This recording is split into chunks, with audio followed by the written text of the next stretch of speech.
Okay, so we're ready to begin. So it doesn't actually say on your agenda, but we are having to do appointment of chair and vice chair. The chair has been in place for 2 years, so it is time to appoint a new chair, or obviously the same chair.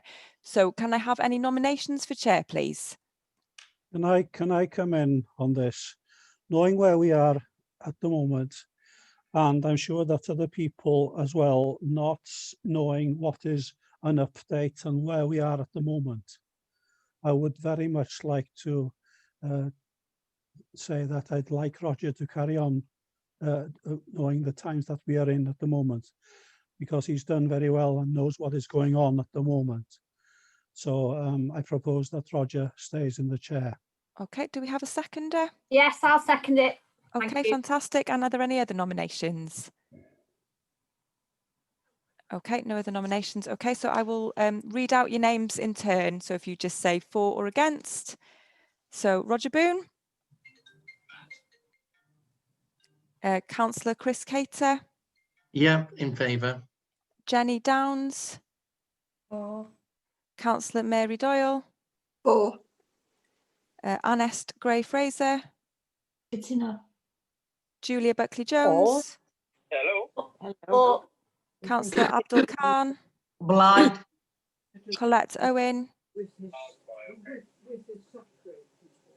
Colette, sorry, I didn't hear that. Or. For, okay, thank you very much. Hugh Roberts. As proposed. Yeah, I believe that's everybody. Nicholas, I don't think you get to vote because you're a co-opted member, but yeah, that's carried. So Roger will continue as chair.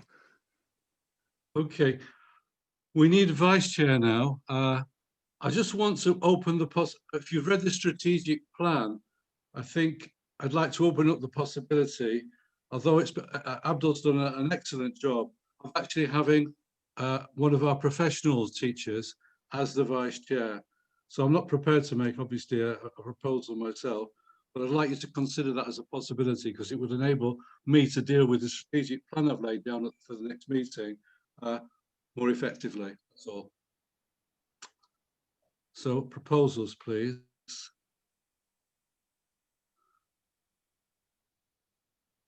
Would Julia be able to do it?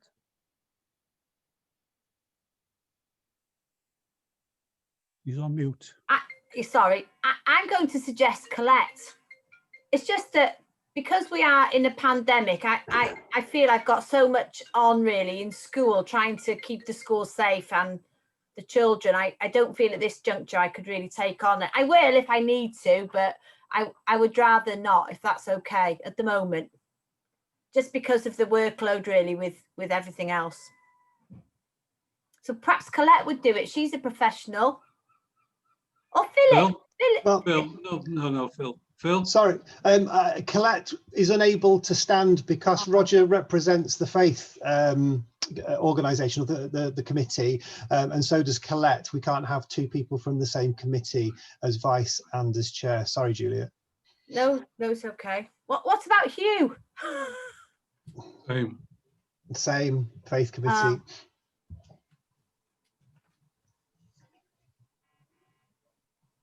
Well, at the moment, I don't really feel I could, to be honest, take on anything else. Sorry. I mean, I'm happy to help out in any way I can. You know that, and I always would, but I don't feel I can at this juncture. Sorry. There is a possibility of deferring appointment of vice chair to the next meeting if you can't come to a decision.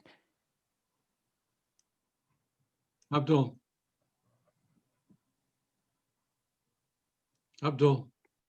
Yeah, I would. If no one's is interested, I would like to ask Councillor, or if she's agreed to it, Councillor Mary Doyle to take over as a vice chair. I don't think I could. No. No. I'd be happy to defer this actually until we've looked at the strategic plan, and it'll become very clear then why I'm making that particular proposal.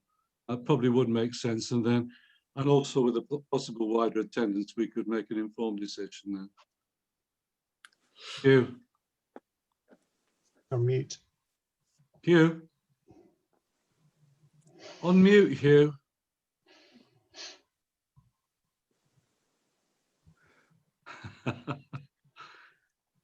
You? Yeah, okay. I'm all right now. Maybe that's, if we got a strategic plan, we need maybe, okay, we can carry on with whoever you want as vice chair, but you need maybe a smaller group, maybe the chair and vice chair, and maybe 2 professionals for you to contact to discuss a way forward before you bring things to a larger meeting. Yeah, that's the whole purpose. If you look at the strategic plan, inherent in that plan is that proposal you've just made. Yeah, yeah. So I think we need to look at the plan first, because we're not going to make any decisions about it. It's a way forward. We'll all be aware what's involved in it, and there might very well at that point people say, well, we'd like to be part of a group to take it forward, because the connection with the LA within that is absolutely key. And that's one of the reasons why I was hoping she might be here today. In fact, that, oh gosh, Julie Fallon, who's the cabinet member of education, is actually now a member of this group. So I'd still like to defer it on that basis if possible here. Okay, is that all right? Yep. Yeah. Okay. Yeah, can I just have a seconder for that, please? Yeah, okay, that's fine, thank you. Right, okay. Well, big welcome to all of you. It's a new experience for me, certainly. I've been in many meetings, but I've not chaired one. So it is a different experience from that point of view. I'd like to welcome in particular Jenny Downs, who's new, who's the Anglican Diocesan Tassets Education Officer. So welcome, Jenny. Good to have you on board. And Anest, who's representing the Church in Wales from the Bangor Diocese. So warm welcome to you, Anest. And Chris, I think you're new, aren't you? Yeah, I'm brand new. I've never been to a meeting before. Nice to meet you all, and congratulations, Roger, on becoming chair. I've been looking forward to this meeting because, as we know, we've been suspended in limbo for a while, haven't we? And it's been a long time coming since Conwy asked me to come on board with you all. So I'll probably be very quiet today, Roger. I take that's not typical, therefore, from the fact that you're saying it. Yeah, okay. I need to advise you that the meeting is being recorded, and you've all been told that all microphones will be muted unless you wish to speak. So it's particularly important, the speed of the meeting, that when you do that, you do unmute. And you've already selected your language of choice. So, Sally, any apologies for absence? Yeah, apologies received from Ian Gerard and Ariane Pierce. Thank you. And any declarations of interest from members? It would be most unusual, particularly important to ask at the beginning of a new committee. So thank you for that. I'm not aware of any urgent matters. Anybody else? No, not aware of any, Chair. Okay. Well, we need to approve the minutes of the meeting held on 14th of November. And I will ask, I'll beg a bit of license here today, because we had one meeting, because of all the difficulties that most of you are aware of. We only had one meeting in the last calendar year and the one before. So, and the last time we had a catch-up, the meeting went on for 4 hours because we were cramming a whole year's work into a single meeting. So I'll try and be as speedy as possible. And Phil and I, because of that, have met before to try and take it through as quickly as possible. But there is a lot to get through, so I hope you will, therefore, bear with me. With regard to amendments, could we make sure that in all future, Sally's aware of this, Phil isn't our advisor any longer, he's a consultant, and he services this committee. If he was an advisor, he'd have a network, a full-time job, accessing all our teachers and schools. That is not the case. For those of you who knew at all he does is help me to service the particular group with his enormous professional background that he brings to the table. So could we change that, please, in the minutes, wherever it appears? And if you look at, I think it's page 13, it says at the bottom of that, that the, it's not, not page, it must be section 13. It says in the minutes that we noted the previous annual report, which means that we hadn't agreed it. We did actually agree it. Otherwise, we'd have to spend this part of this meeting going through it and agreeing it. I'm sure you don't want to do that. So could we alter that as well, please? Thank you. Is that okay, Sally? Yeah, no problem. Okay, so I propose that. If we could have a second, please. Thanks, Julia. Thank you. Okay. Matters arising. We could turn to that. We have bulleted a number on the agenda. First of all, collaborative working with Denbighshire County Council. You might recall that we actually set up the possibilities of working regionally, and that was investigated. And for reasons, and we actually partly went through with that. But Phil, would you like to just talk to us about the problems that we found in relationship to that? Yeah, so we met in the autumn term last year and we proposed that we work together with Denbighshire and possibly do some collaborative meetings for SACRE. So one was arranged in the spring term, but due to clerking services and voting within the two different SACREs, it made it very difficult to actually hold a meeting and run the business within SACRE for voting, clerking, minutes, etc. So what happened, I think Denbighshire said that they didn't or they couldn't provide the clerking services for a Conwy meeting. And we met with Julia, Dr. Lowry Brown. Hello, Doctor.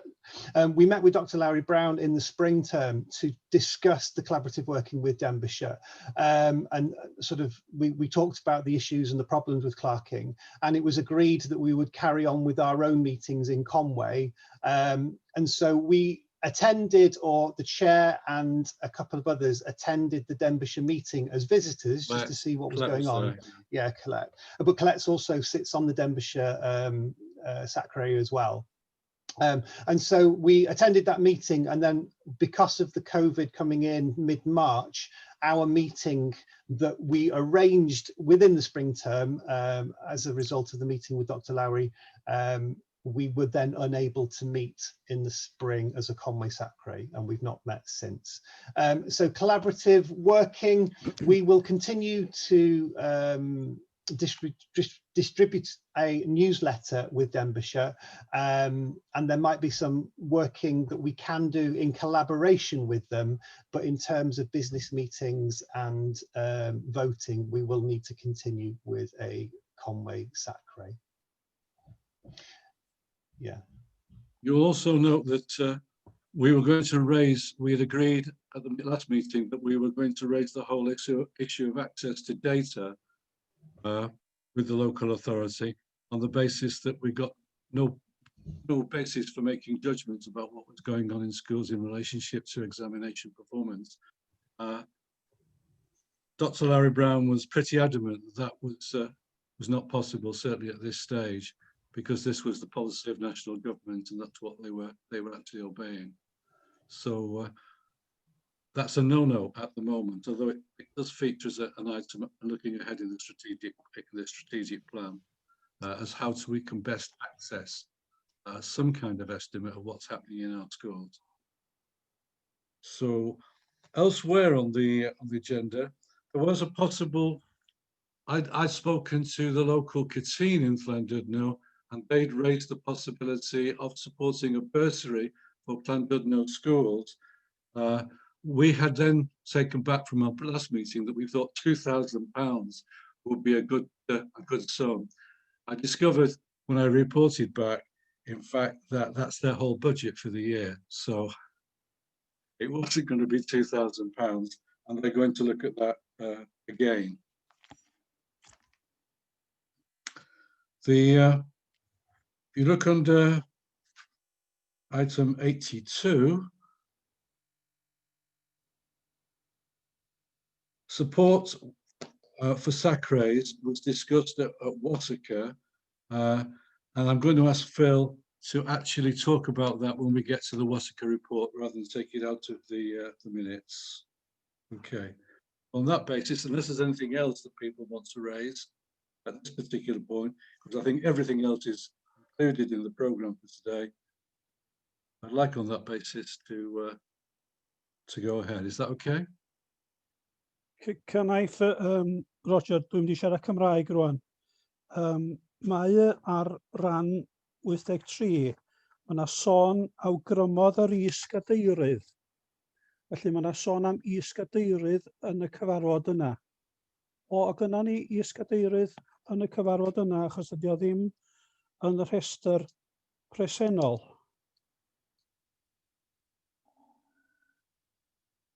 Pwynt bwled yr ail I fyny ar dudalen 10.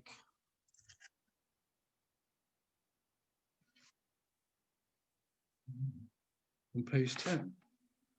Ia. Yr ail bwled I fyny.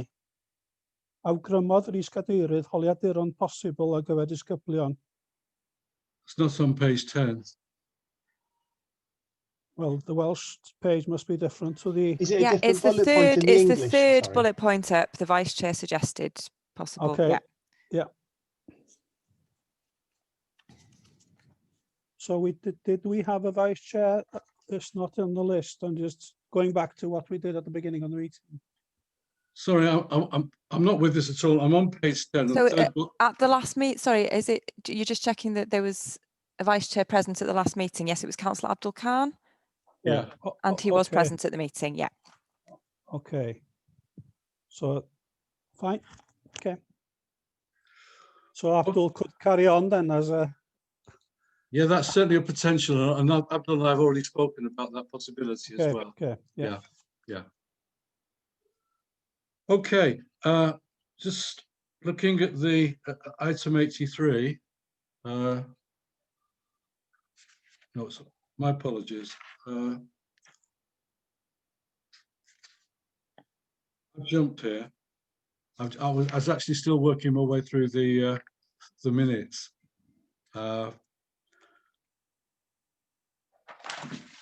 were some items which weren't actually being subsumed.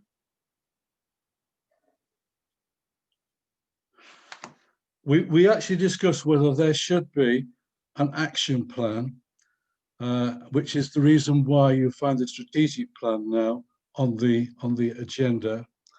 We referred to our contact with Katine. The self-evaluation is on the agenda.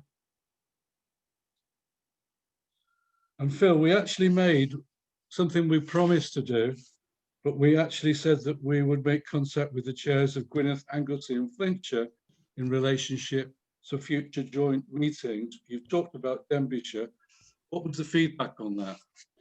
The feedback was quite positive. They were very interested in the newsletter, and in the initial conversation, they were quite open to the idea of it being shared and used across the two authorities. I didn't hear from Flintshire and Wrexham, again, interested, but possibly not for the current time. We then went straight into sort of the COVID issues, and I've not heard from them since, other than the newsletter is very... there is a bit in it, as you'll have noticed, that talks about vacancies on Conwy and Denbighshire Sacre, which obviously would be irrelevant over in the West. Whether they'd want to include those in the future, I don't know. So initially, the contact was positive. I will contact them again regarding whether they want the newsletter to be distributed across their schools. We have it translated, it's ready and available in both languages, so it wouldn't be an issue, and we could send it straight out. So I will contact them again. Thanks very much, Phil, for that. Okay, well, perhaps we can move to item 6 at this particular point. I mentioned the strategic plan. The purpose of this meeting is really only to announce that that would be the key thing that we would need to look at over the course of the next year or so. I'm just been very, very discouraged, and you'll probably realise that from my introduction to the annual report, that this in fact is essentially become a talking shop, and it doesn't actually produce, now particularly now Phil is no longer an advisor able to access our schools, it doesn't actually produce a great deal. So I want to look at the mechanisms, therefore, by how we achieve our aims, and those aims are clearly set out in that annual report.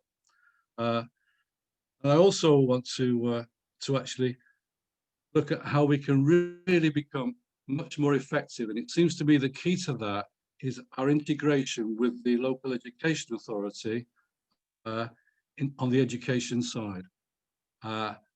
And the local education authority do produce an education plan, and what we decide or advise should be integrated into that plan, in my view, if it's going to have any effect. In other words, we decide, advise here, that's put forward, we never get any feedback on what's actually happened, but if it's into the plan as part of their process, that will become very, very effective. So have a look at that. There's I've done a lot of thinking. I've listened to you, I've listened to people like Libby Jones from Wrexham. I've done a lot of reading in producing that strategic plan. I just wanted to put it on the table now, but I want you to really have a very good look at it. And particularly that includes the council representatives as well, because it's about the relationship between us as a SACRE and the LEA, as well as the people who are actually responsible. We are not responsible for ORI in the county. All we're responsible for is actually advising. That responsibility lies with the LA. And it's important, therefore, that we have an effective relationship with them in terms of the work that we actually do on this committee. Otherwise, we're not making the most of our time. And I've seen Lowry's appeared. Hi, Lowry. I'm hoping, therefore, that, yeah, hi, that there will be, as part of this process, an opportunity after we've had a look at it to actually go and have discussions with Lowry and Julie Fallon, who's in the cabinet, about how can we best proceed in looking at some of these items that we're suggesting, and whether they could possibly become reality in taking our work forward. So it seems to me this is a good point now to actually take forward this, and I'm putting it on the table for folk to actually look at. Okay, is everyone happy with that? Right, okay, well, I'd like to suggest, therefore, that becomes a substantive item on our next agenda. All those in favour? Can we seconder? Thanks, Mary. All those in favour? Thank you, that's unanimous, great. Okay. Item 7, the analysis of inspection reports. Phil, could you take us through that? Yeah, I've included all of the inspections that were reported on and published in the period that we haven't met up till now, and they have made their way into the report. There are quite a number of schools. We don't normally report on this number of schools, but I think this time last year I'd reported on 1.5 years worth of inspection reports, and again that was quite long. I know that in Denbighshire they'd agreed that they wanted all of the year's inspection, the previous year's inspection reports, all presented at the same time rather than looking at them individually over the course of the 3 terms. And I've had a word with Roger, and that might be something that we as a Conwy SACRE want to adopt as well. Because as you'll see here, there's quite a substantial amount of information that's coming across from Estin, and it's easier to get a flavour of religious education within Conwy when you're looking at a larger selection of reports rather than just the 1 or 2 that have been published in the previous term. So 8 schools have been inspected and their reports have been published. And I'm not going to go through the report in any great detail because it's already been tabled, and you are obviously free to ask questions in a moment. But I will just say that Ysgol de Conwy, for the first time in a long time, there has been a recommendation for religious education to be improved within that school. I have contacted that school already, and we had a Zoom meeting. No, it was a Teams meeting, a digital Teams meeting, and I had a discussion regarding their foundation phase and also their Key Stage 2. I don't feel that they're meeting the statutory time allocation in Key Stage 2, which I have mentioned, but in terms of meeting the flavour of the agreed syllabus, the three aspects, the three key skills, I do feel that they are very aware of what's expected of them. We discussed that although they're meeting once a fortnight for their religious education, they got 1 hour a fortnight, they can meet sort of on theme days and themed weeks to sort of either meet their statutory time, or they could move over to an hour a week. What I've said is that, so I've made my recommendations, and then I will revisit that in the summer, and hopefully I might be able to get into the school, but either way I'll be able to have a look at some books if they can get some work to me, and we can have a look at the quality of the religious education as a result of the recommendations.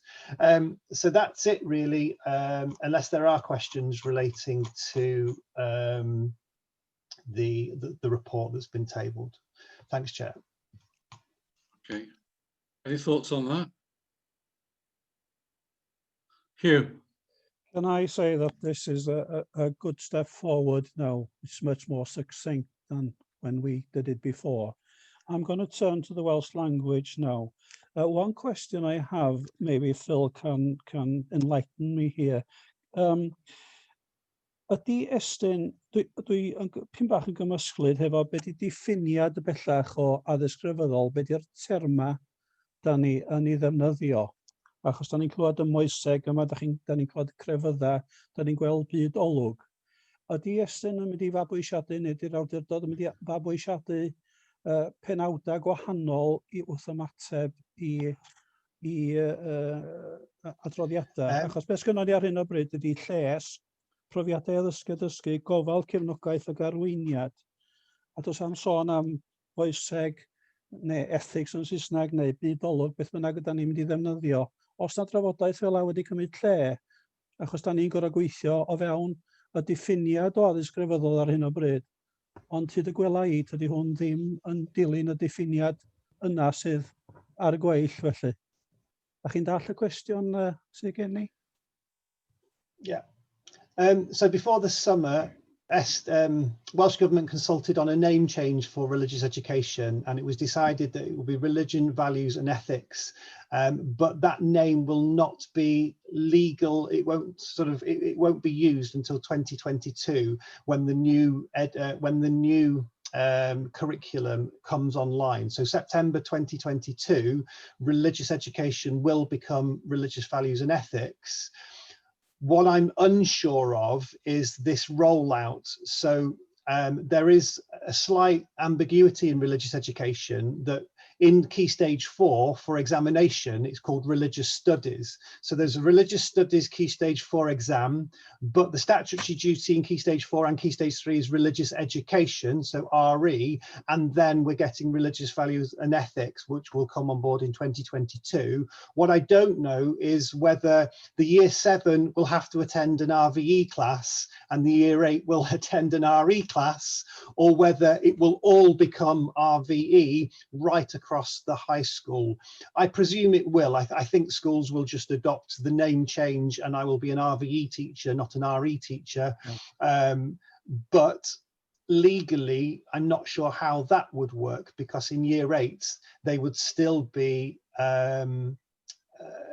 the statutory duty on the teachers would be to provide the older curriculum. So they will have English, maths, science, RE, history, geography, but in year 7, they will have humanities.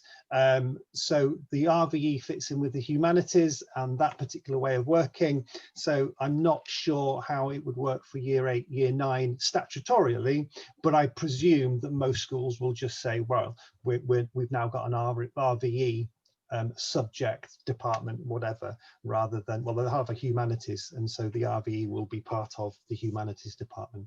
I hope that answers your question, Hugh. Yndi, diolch yn fawr am hynna, achos mae hynny'n cymlethu bethau efo'r defnyddio, y geiriau da ni'n ei ddefnyddio yn y cynllun gweithredu a bob beth, a dweud y gwir, a rhaid i ni fod yn ymwybodol o hynny, pe da ni sôn am y cwricwlwm newydd. Diolch yn fawr. If I could just add there, SACRE is obviously Standing Advisory Council for Religious Education.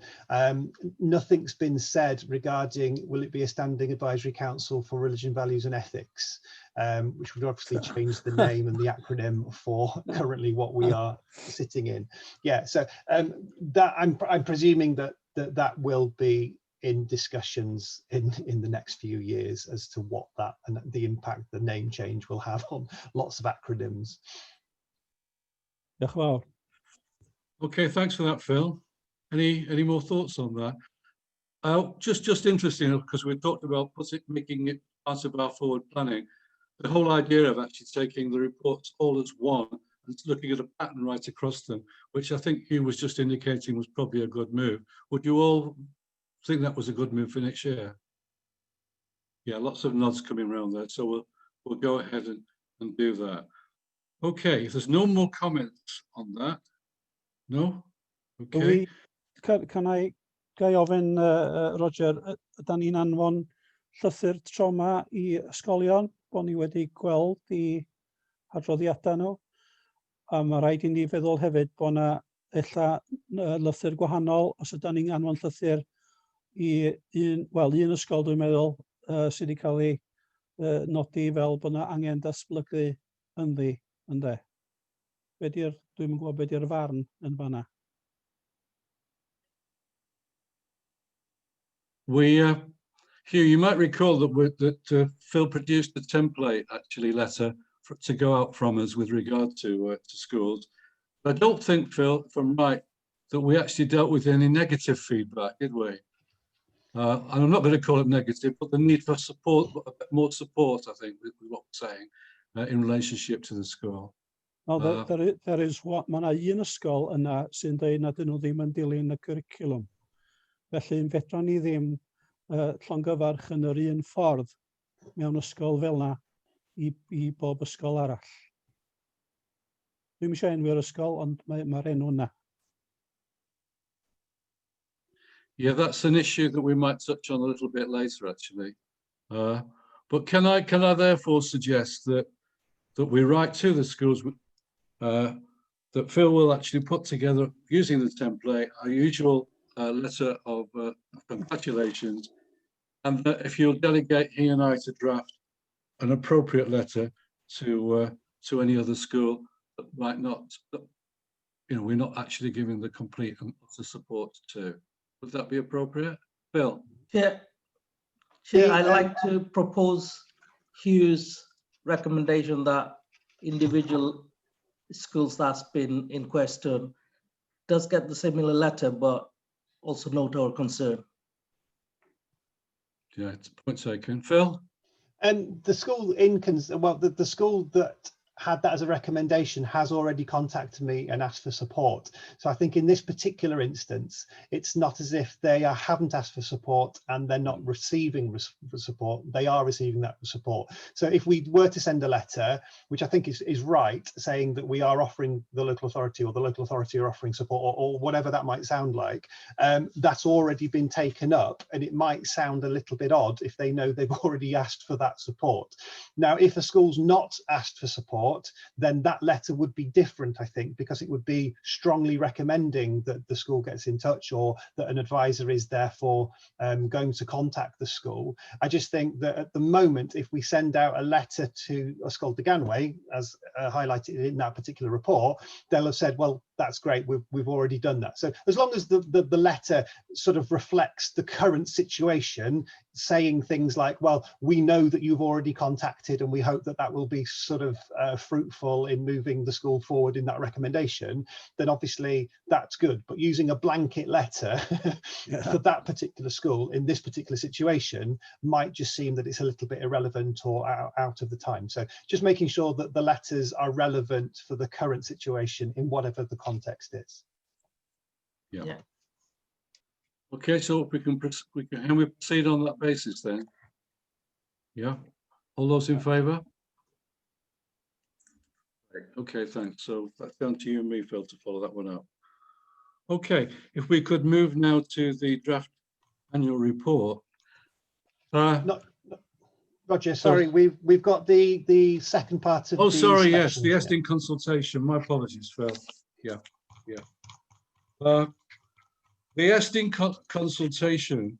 You might recall that we circulated to you your views on the Estin consultation as part of the Estin consultation.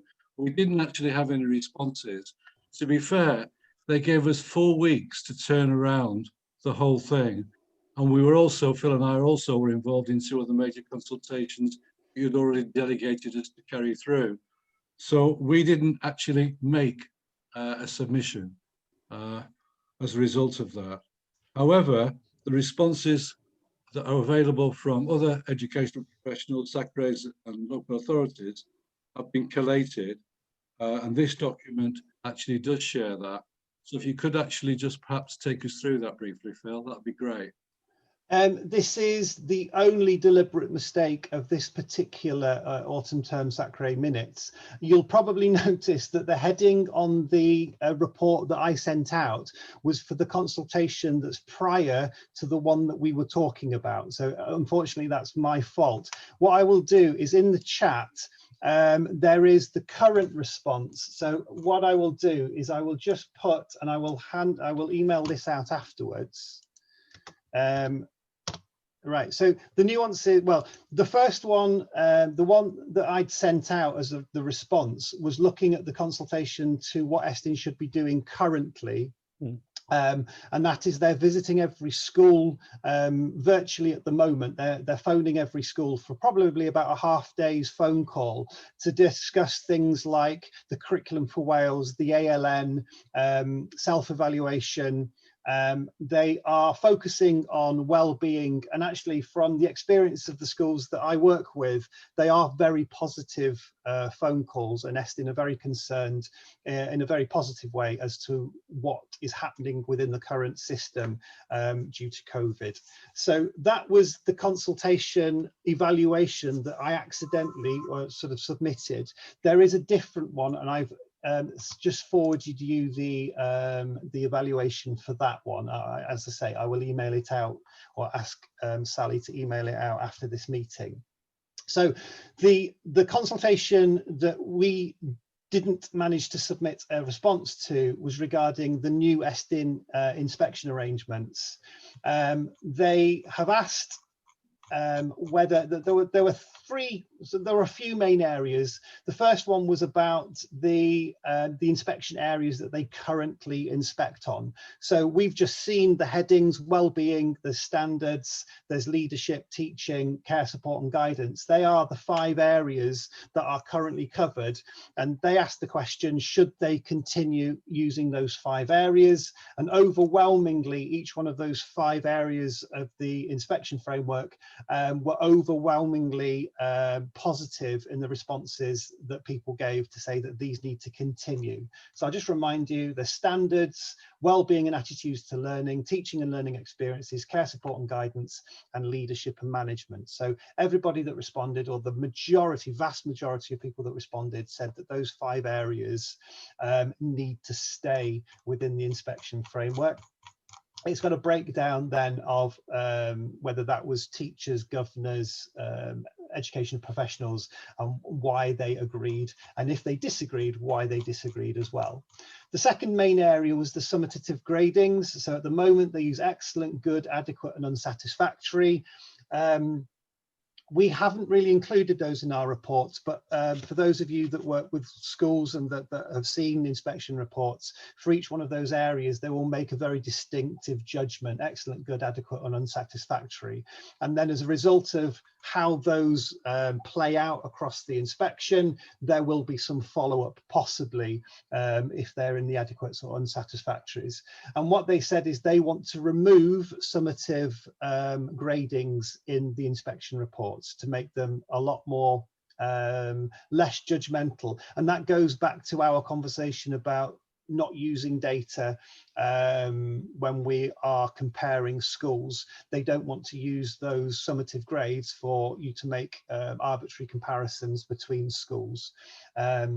A bad inspection with unsatisfactory or adequates written all across the inspection will obviously have an impact on where parents wanting to send their schools, or whether they want to sort of change them mid-year. So it's quite detrimental. Rather than looking at the positive and moving the school forward, it can actually put schools in a worse situation if they're using summative gradings, or these are the reasons and the arguments that people put forward as to removing them. The majority of people, it was actually 50% strongly agree, with 30% agree. So again, overwhelmingly positive for the removal of those, but that report does highlight where people disagreed with that outcome, why they disagreed with that. And one of the reasons is said they said unsatisfactory and adequate provides clarity. You don't necessarily have to read the rest of the report, but you get a good idea from the headings as to where the school's at. That doesn't give you a good understanding of where the school's at and why they've come up with those judgments.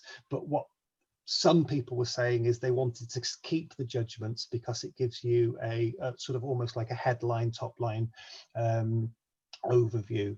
But as I said, the majority of people wanted to remove that. The next question was to do with ESTIN review. So if schools are middling, they are not good and excellent, but they're not sort of unsatisfactory, but they've got a few adequates, then they would be, or they are currently put in what's called an ESTIN review. An ESTIN would visit them after 12 to 18 months. What they were suggesting is that they remove that as an option, and they just sort of deal with schools that are unsatisfactory and in statutory categories. And actually, interestingly, 49%, so only 50% of the respondents said that that was a good idea. 32% said no, they wanted to carry on with the ESTIN review, and 19% in the middle said that they weren't sure. Interestingly, one of the reasons for the removal of the ESTIN review is that they can carry on and spend a lot of time focusing on schools that are unsatisfactory and leave schools that are in that middle section to the local authorities and to the consortia to support. But it will give them greater, not flexibility, but greater capacity to support those schools that need that support. But as I say, from the responses, it was very middle. The next section was about sixth forms in inspection reports, and they suggested that they, in a key stage, in a high school setting, that they separate sixth forms and write a specific section regarding sixth forms because they are different to key stage 3 and key stage 4. And again, overwhelmingly 63% said, yeah, that would be a positive move. Only 10% said that that wouldn't be a good idea, and 27% were in the middle, sort of unsure, they had no opinion. Again, if that was the case, if there are really strong key stage 3, key stage 4 practices, but not very strong key stage 5 practices, that could be highlighted in a report, and it means that schools could then direct their energies to improve specific areas that are needed. For those that people said that actually no, it doesn't matter, actually it was very reduced, but it was saying that actually you're inspecting the school as a whole, so why would you want to separate that out into separate? The final bit that was consulted on is removing, or currently ESTIN provide 15 working days notice for a school, and they wanted to reduce that down to 10 working days. 61% said agree or strongly agree, 30-31 respectively, and then it was sort of 8 not sure, 13% disagree, 18% strongly disagree. So again, overwhelmingly positive in the reducing the notice. Some people said that it should be moved to 5 days, and some said there should be no notice whatsoever. But as a whole, changing from 15 down to 10 days was quite a positive in terms of their feedback. I don't know where they've got to from this.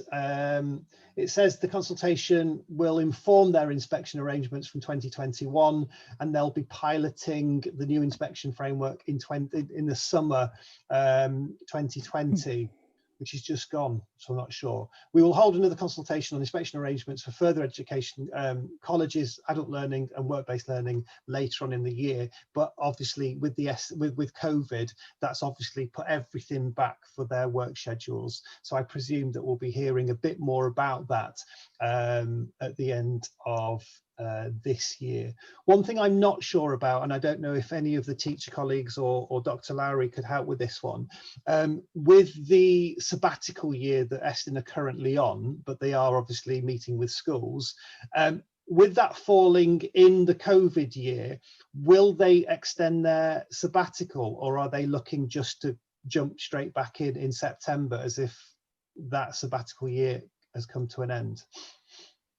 I was going to say, Julia's all right. Yeah, sorry. I was trying to put my. I think they're jumping straight back in. I was on well, Lowry might know more than me, but I was on a call with them last week, and they have actually been going into some schools when the schools have invited them into school. Why they would do that, I don't know. But anyway, so they have been going into schools, and as it stands, they are jumping back in. But maybe Lowry knows more. Yes, yeah, thank you, Julian. Thank you, Phil. I can come in there. And Julia's absolutely right. Surprisingly, they have been undertaking some thematic reviews in schools and local authorities.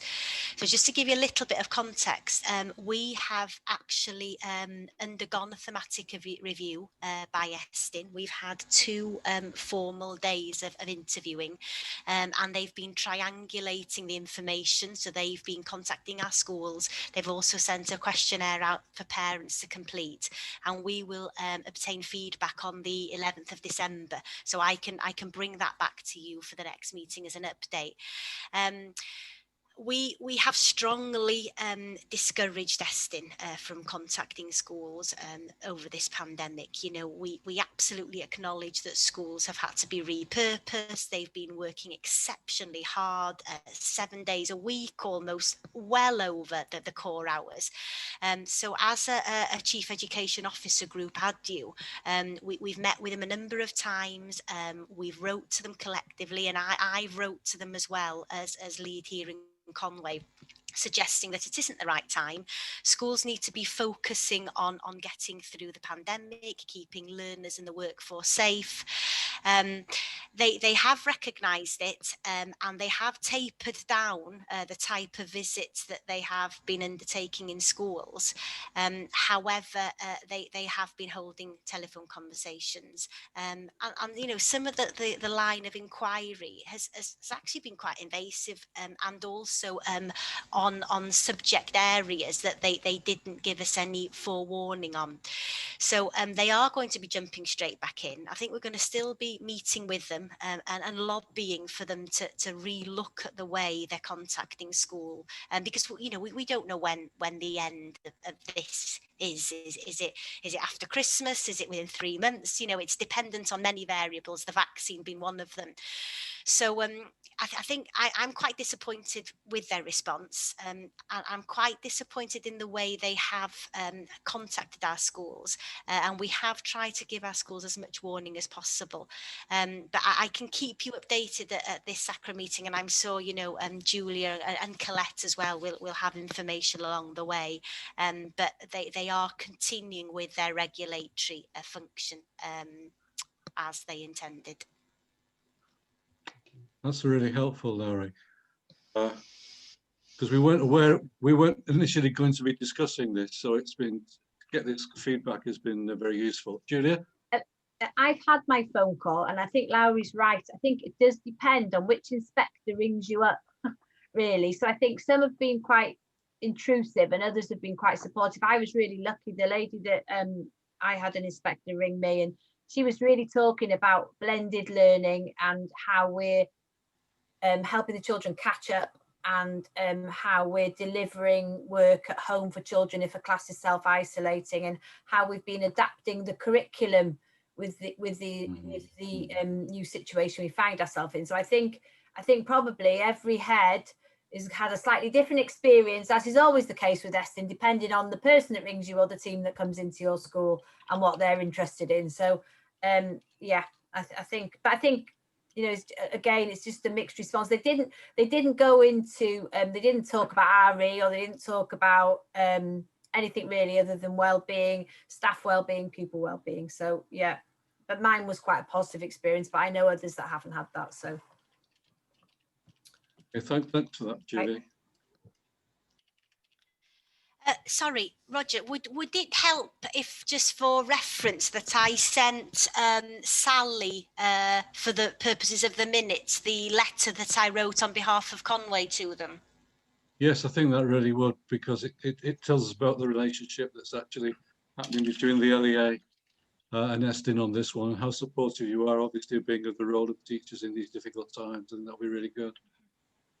Yeah. Yes, please. We all agreed on that? We all like a copy of that? Yeah, great. Thanks, Larry. Phil, that was something that I tried to pick up mine on the right-hand screen when you sent it down. But how do you want to deal, therefore, with the responses to the 2021 consultation that we originally tabled? The transition. The transition. The reports.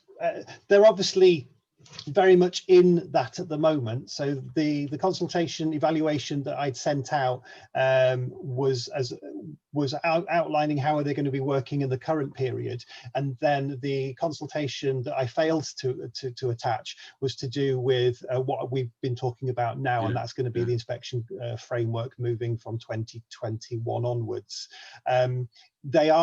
It's interesting, I don't know if they are going to carry on with the new inspection framework in 2021. They'll obviously have to start piloting that relatively soon. They said they would start in September, in the summer 2020, but they did stop all inspection activities in the summer, and then they've restarted with the result of this consultation that I'd put in the minutes.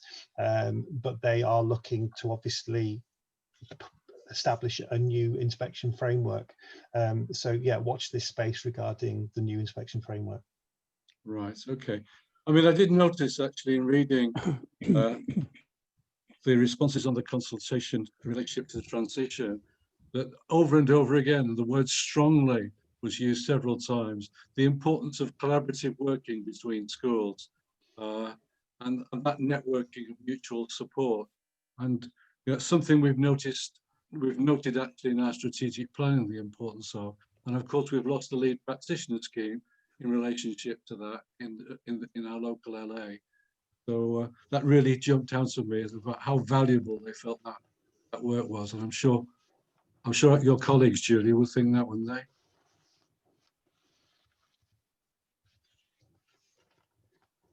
yeah, I think we're trying to work now, you know, as schools, as learning organisations, we're trying to work as clusters now. So we're supporting each other on a cluster basis. So I'm in Abergele, so we're with Ysgol Emrys ap Iwan. And we're also an MPEP school for Welsh Government. So we look at research as well. So we are, you know, we're creating our own networks as well. But obviously within any network, there are specialisms, aren't there? And so I suppose that's something that moving forward we'll have to look at. I suppose if one cluster in Conwy is particularly good at one thing, then they could support another cluster, couldn't they? And I think that's how moving forward we've got to support each other. Yeah. Okay. Thank you for that. Any more thoughts on those Estyn consultations before we move on? Ga i sôn am un peth, mae yna gymaint o sôn rwan am weithio ar draws ffinia mewn clystyra ac yn y blaen. Mae yna nodyn ynglyn â ymchwiliad thematig.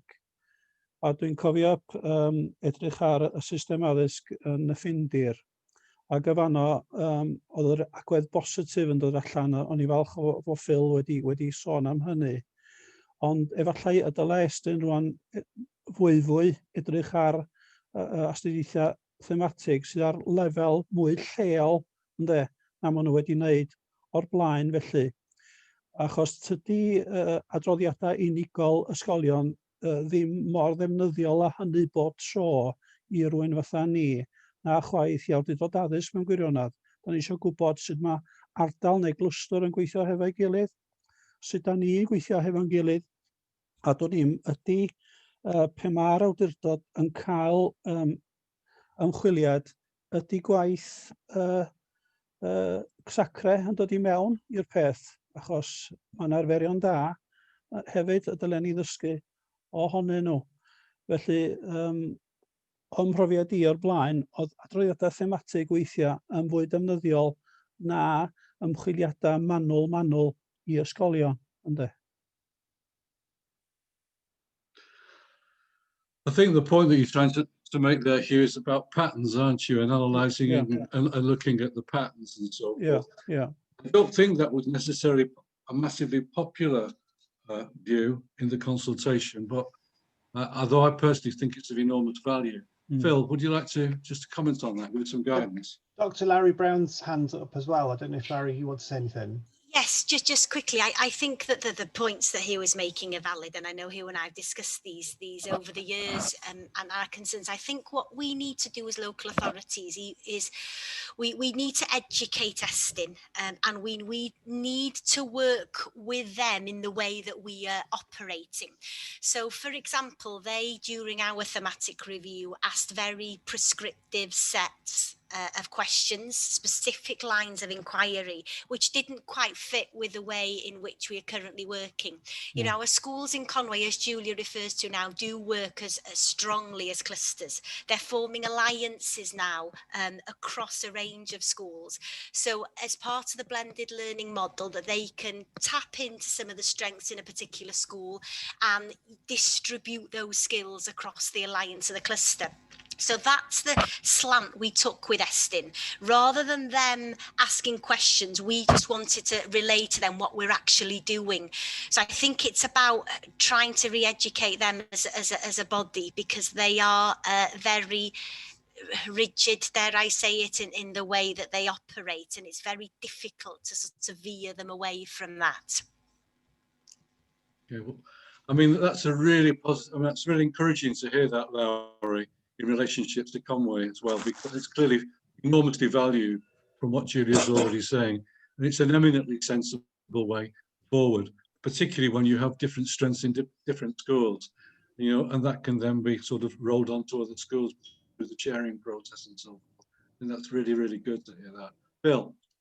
It's mentioned in the evaluation in the report that I'm talking about now that I'll read you this sentence. It says, a key message from education professionals was the need to ensure consistency amongst inspectors, suggesting that having the same lead inspector inspecting a cluster of schools could help with this. And I'm just thinking of what Julia said regarding that consistency across HMI itself, but if they were to inspect a cluster, then they would get a good flavour of what the cluster is good at, rather than just sort of thinking that it's hearsay, oh, they're benefiting from another school, but I'm not actually going to see that in practice. Whereas actually, if they were to inspect a cluster, like Hugh said, they would be able to bring up patterns and themes that are genuine within the schools that are working together, rather than it sort of just being an arbitrary, oh yes, we're working with another school, oh that's fine, but I'm going to look at your particular context. So that is positive. Whether it'll happen or not, who knows? But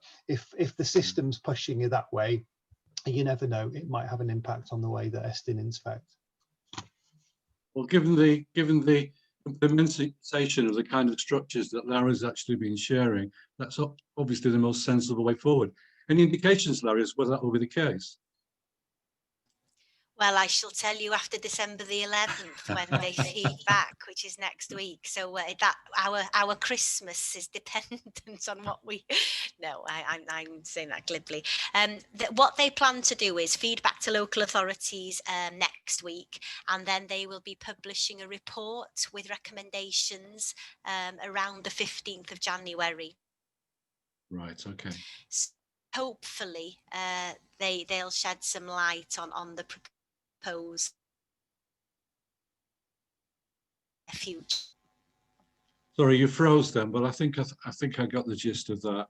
And maybe we could actually. Yes, it's mid-January. Yeah, and we could put that feedback from us on the next meeting and catch up on that one. It'd be good. Right. Okay.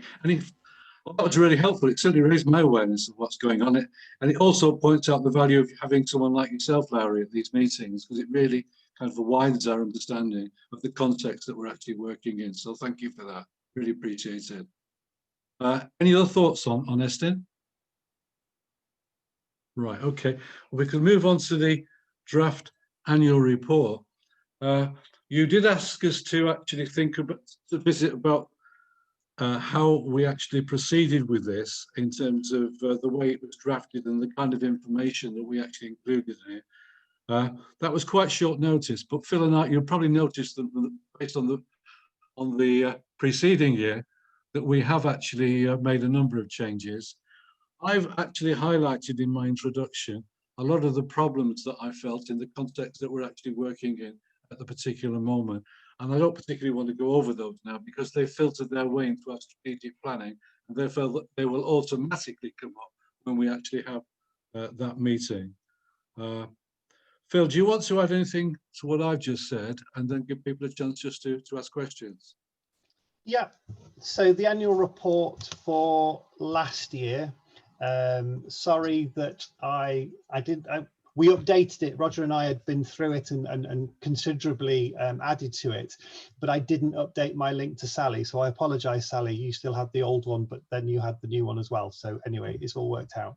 The report, we wanted it to be more informative for those that would receive the report. So it wouldn't be just a dry, this is what we discussed, but it actually could be used as a document that could flag up support and resources and good quality religious education. Because we thought it's a freely available document once it's published. It's available on the CYSAG website for anybody to see. And if we could create something that highlights positive and good quality resources and good quality information regarding religious education, that it might be something that schools would use. And also it would be a way of informing the local faith communities and also counsellors as to the work of religious education and where they can find out extra information. So it will, hopefully by comparing the two, you can probably see how it changed. So Roger's written quite a comprehensive forward for the annual report, but actually a lot of that's covered then, as he's already mentioned, in an action plan going over the next few years. So the issues that have been brought up in there will actually be addressed in the way that SACRE wants to move forward and work in the future. And then also I've included, so rather than just saying, yeah, we're still using the agreed syllabus, actually there are clear links to the agreed syllabus. So anybody that wants to see that can click on those and download them and see them in the flesh. So, and the same with the Estin reports. All of the material that has been discussed, we've tried to make available just by clicking on the electronic version of the report. Anything that we've mentioned regarding the RE quality mark, and in the future things like the Farmington Fellowship and other suitable third-party organisations that will support religious education in Wales, we want to make reference to that as well, so schools will be able to come to this and access it in the future.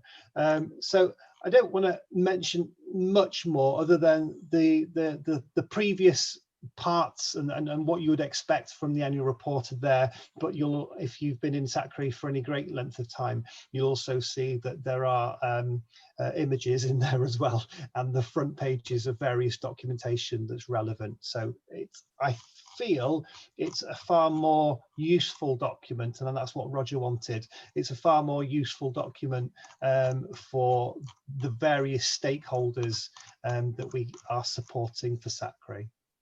If there are any questions, just a reminder, this is the first ever SACRE meeting I did for Conwy. My predecessor was at the meeting as well, and I just remember him saying it's generally from business that was discussed in the previous year. So we're not discussing the business, if you like, we're just looking at, well, actually, did we discuss it, and is it accurate? So it's not really oh, this is an interesting discussion, let's go down that rabbit hole. It's more to sort of did we discuss that, and do you like the changes, and do you think we should continue with those changes in annual reports moving forward? Thanks, Chair. Yeah, thanks, Phil. That's helpful. Any thoughts? Gai nodi, fel da chi'n gwybod, Roger, da ni wedi bod yn gwthio am rhywbeth mwy pendant fel hyn, mwy strategol hefyd fel hyn. A dwi'n meddwl bod hon yn adroddiad fwy gonest o'r hanner na da ni wedi cael ar blaen. Mae'n agored ac dwi'n meddwl yn ddatblygiad positif iawn ar y ffordd ymlaen.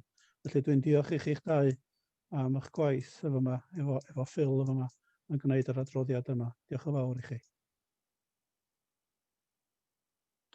That's really appreciated, Hugh. Yeah, there's a few hours went in in talking. And it's really good that Phil and I actually have such an ongoing positive relationship that we can pick up a phone at any time, it works really well between us. And I really appreciate the support that Phil's been giving me. But also, as you notice as well, I've spoken to Libby Jones in Wrexham as well on a number of occasions in regard to some of the issues, and her support has also been very much appreciated.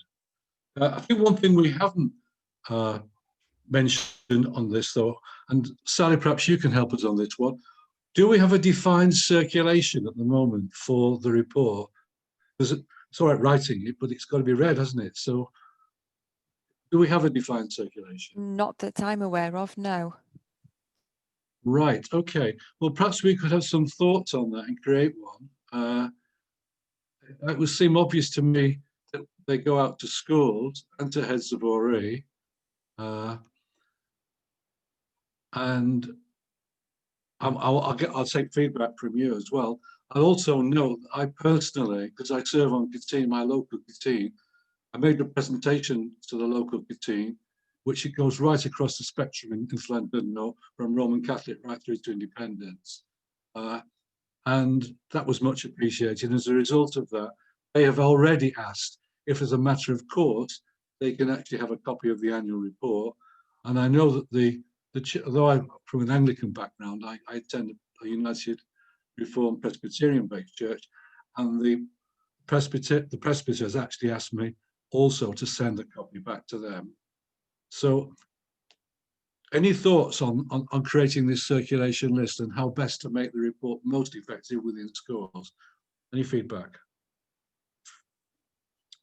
Mae gynnon ni fel cynrychiolwyr yn henwadau gyfrifoldeb I ateb yn ôl i'n henwad felly. A dyna fydda i'n gwneud rwan, teipio allan adroddiad o'r cyfarfod yma ac yn ei roid o fel copi I bawb o fewn yr henaduriaeth felly.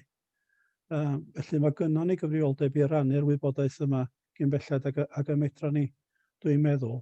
Ond mae yna bwrpas statudol I hwn hefyd dwi'n cymryd drwy'r awdurdod addysg yn does. A ydy'r hwn yn cael ei gynnwys yn nogfennaeth yr awdurdod addysg ei hun trwy'r cyfarfodydd ac yn y blaen, beth bynnag. Well, you raise a really important point there, actually, Hugh, because, as I said earlier, the responsibility for ORE within the curriculum is not ours, it's the LA's. And in fact, Chris, this is the only area of the curriculum that the authority is actually directly responsible for, the only area. And therefore, I think that the fact that the councillors they need to be aware of this, and I think Cabinet needs to be aware of it as well, because they make the financial decisions as well. That would be my own view in terms of the politics of it. I wonder whether you've got any thoughts on that.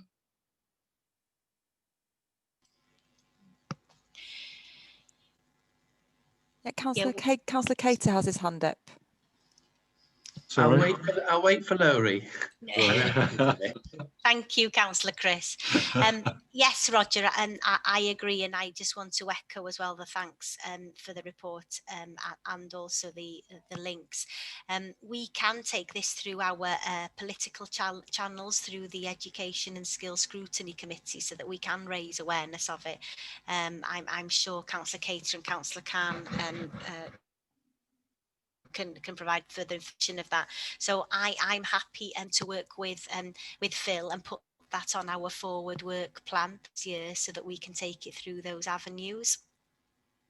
That'd be really, really helpful, Laura. Thank you indeed for that. Can we just make a note of that, Sally, as well? In relationship to would you advise us to send out a copy to, as I suggested, Julia, to all schools, all heads of ORA, both sectors? Yeah, I think heads would welcome it, and the heads will glance at it, some of them, and then they'll hand it on to whoever is looking, in charge of RE. But they will definitely see it then, won't they? So yeah, I think that's a good idea. I think if it does come through the political channel, that's a public document then, so we can we can do that in both ways. Yeah, Larry, on that particular point, you have an education newsletter, don't you, that goes out? Yes, we did, but we halted it during the pandemic because we were because we send out now fortnightly briefing documents, because we were aware we don't want to overwhelm schools with copious amounts of information. So we've actually put that on hold at the moment in terms of a generic newsletter. But we do have a format by which we send out general non-COVID related information. So it could be something that we can do that way. Julia, I don't know what you think of that. Yeah, because you mentioned that, didn't you, in our last briefing? Yeah. That we'd have a separate document, so I think that would sit very well within there. Yeah, I'd like to tally it though, Roger, with taking it to Cabinet. Well, sorry, not Cabinet, to Education and Skills, because I think Councillor Cater and Councillor Khan, I think it's important as well that elected members that sit on governing bodies hear it through that arena also. So if we could do it simultaneously to that. Yeah, councillors, that's a really important suggestion. Chris? Yeah, I mean, I entirely agree with that, because before you mentioned all that, Lowry, I was thinking about the more generic county council member briefing that we've got, whether it could go into that. And the other thing is, Roger, a lot of town and community councillors are school governors, and I think would be interested in this. And I was just wondering whether the report could go out to the town and community council clerks for distribution, or at least availability to the various town and community councillors. Yeah. As I say, a lot of them are school governors and very involved in their schools, chairman of the school governors and so on. So I was just wondering about that level as well. Chris, could I just come across you at that point, if that's all right? The specific target audience, in my view, is extremely important, because governors obviously oversee the delivery of the curriculum within their own schools. So it's governors. I mean, Larry, would it be possible just to actually have it sent out to governors? Is there an instrument you could deliver that? Well, we're very lucky actually, because Mr. Hugh Roberts is the chair of our Conwy Governors Association meeting. So prior to the pandemic, Hugh and I worked on that forward work plan and that agenda for that meeting. So Hugh, I wonder whether this is something that we consider circulating amongst the association members also. Yeah, I was going to come to that and respond saying that first of all, RE is on the next should be on the next meeting that we have possibly of Conwy governors as well, and we could also send it out, as Lauria said, through our mechanism at the moment. Okay, how does that get action? Does Sally just get the appropriate list and? Well, Sally can liaise with Sally. You can liaise with Nia, my Nia, on this, and we can get that circulated. I think what you probably need to consider agreeing on is what you're actually going to decide collectively from this meeting. Do you just want it distributed amongst the key stakeholder groups, or do you want it taken as an update to Education and Skills Committee? If you choose the latter, there'll be a delay really in getting it out, because of course we have to go through those democratic processes.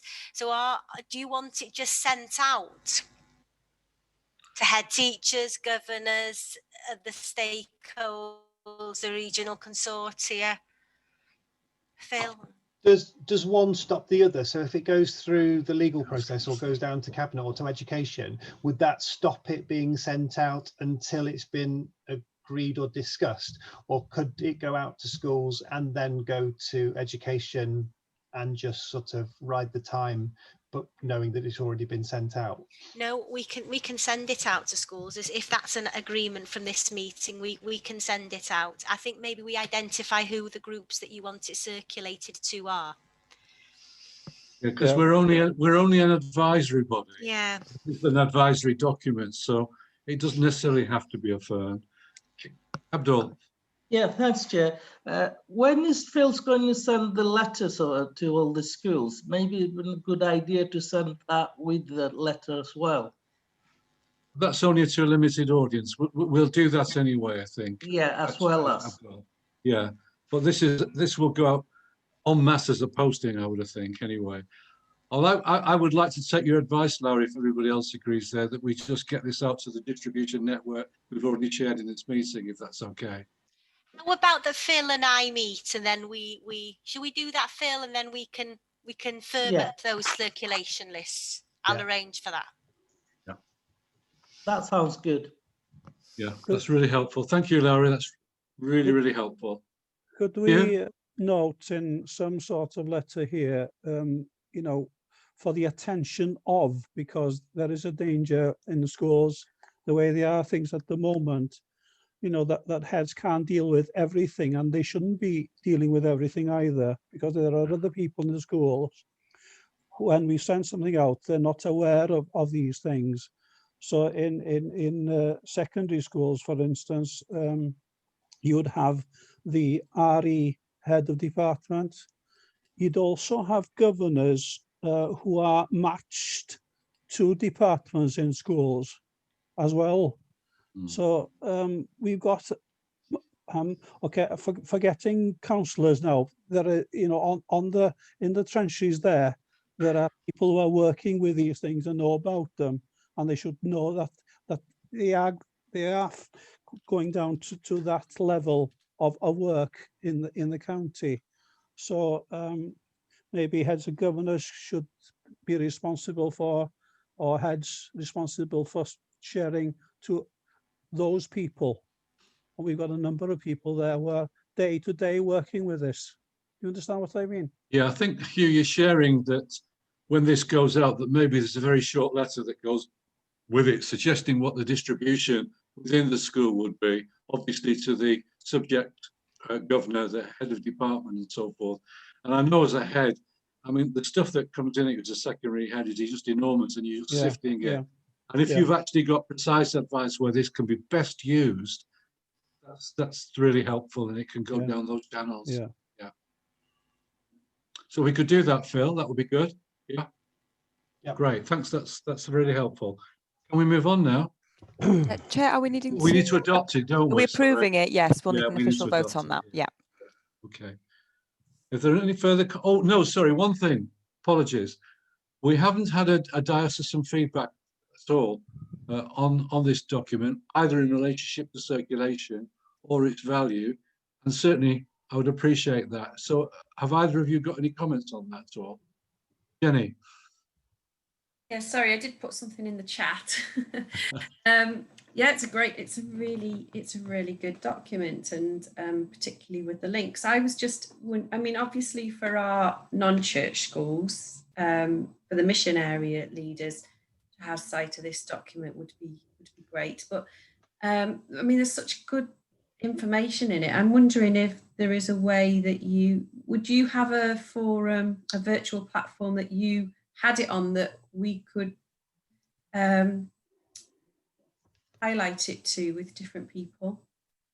Bill, on that? So currently I've got a Google Drive and I put a lot of things on that, and then I can send out the links. So the agreed syllabus is sitting on a Google Drive.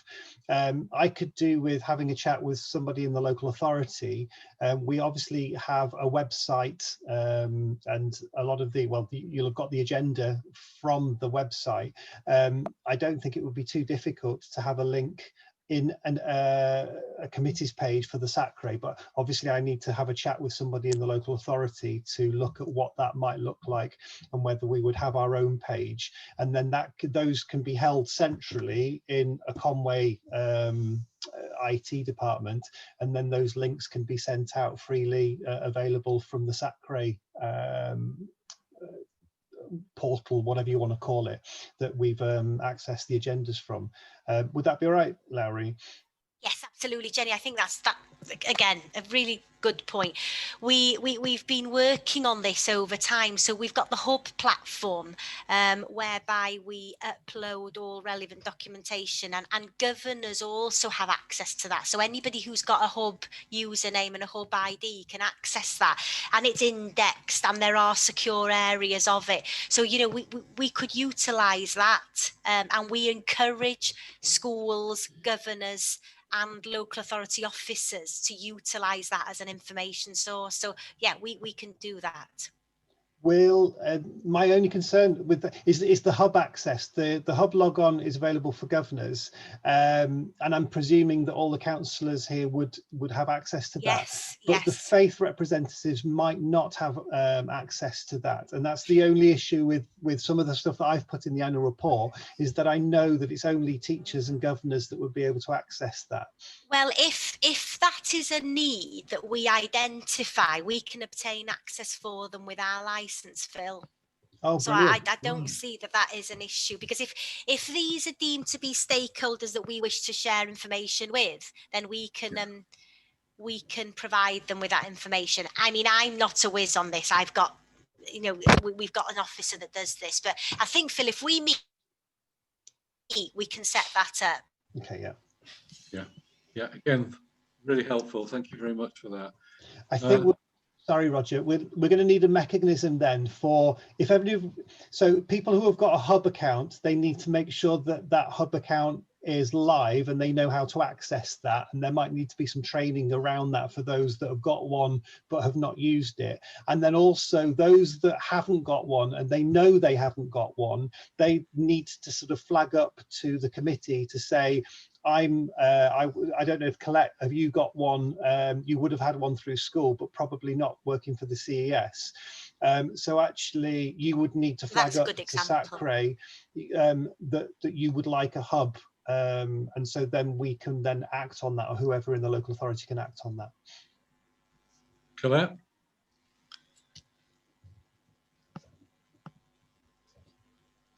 Can I just ask how much of a public document this actually is? Because when you were talking, and by the way, thank you so much, there's obviously a lot of hard work gone into that, and very much appreciated.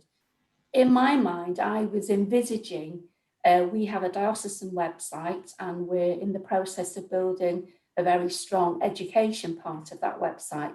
Now I envisage being able to put that report on the website. We've already got a heading for SACRE, and obviously we've got all the authority SACREs feeding into that website. And I'd envisage putting that report on there.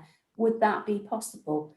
As you say, talking about Hub would make that a little, obviously quite difficult for, say, even some of our priests, some of our people who may be out of the school sphere, but who are still very interested to know what is happening with SACREs. Don't see any problem, Phil, with that, yeah. No, I mean, historically, we've hosted them on the CYSAG website. And then what I would do is I would open it up on the CYSAG website, copy the URL at the top, and then I would send that to whoever and anybody. So, and if it's available there, then there's no reason why somebody wouldn't download it and then maybe either host the link or host the actual document on the Catholic sort of education website or the Church in Wales website. So it could be as much as a link to, and I think this is where Hub might be quite restrictive. So if we make sure that it's available on the CYSAG website for anybody, if you like, but then the church or the Catholic Church might want to download that and then upload it to their own area, or they might just take the URL link from CYSAG and then feed that into their sort of members. Yeah. Jenny, Annes, would you think of doing something similar? Yeah.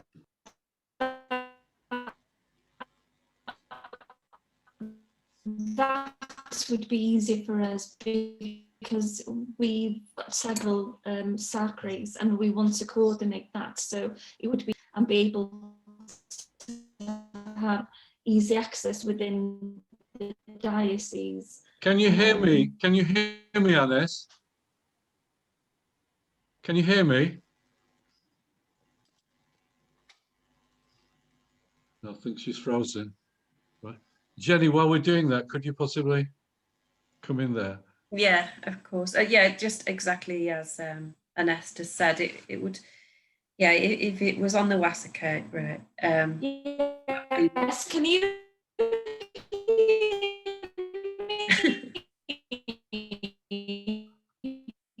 We could all dance to this. Yeah, sounds like very angelic. Yeah, great, Phil. I mean, I even just tweet out the link.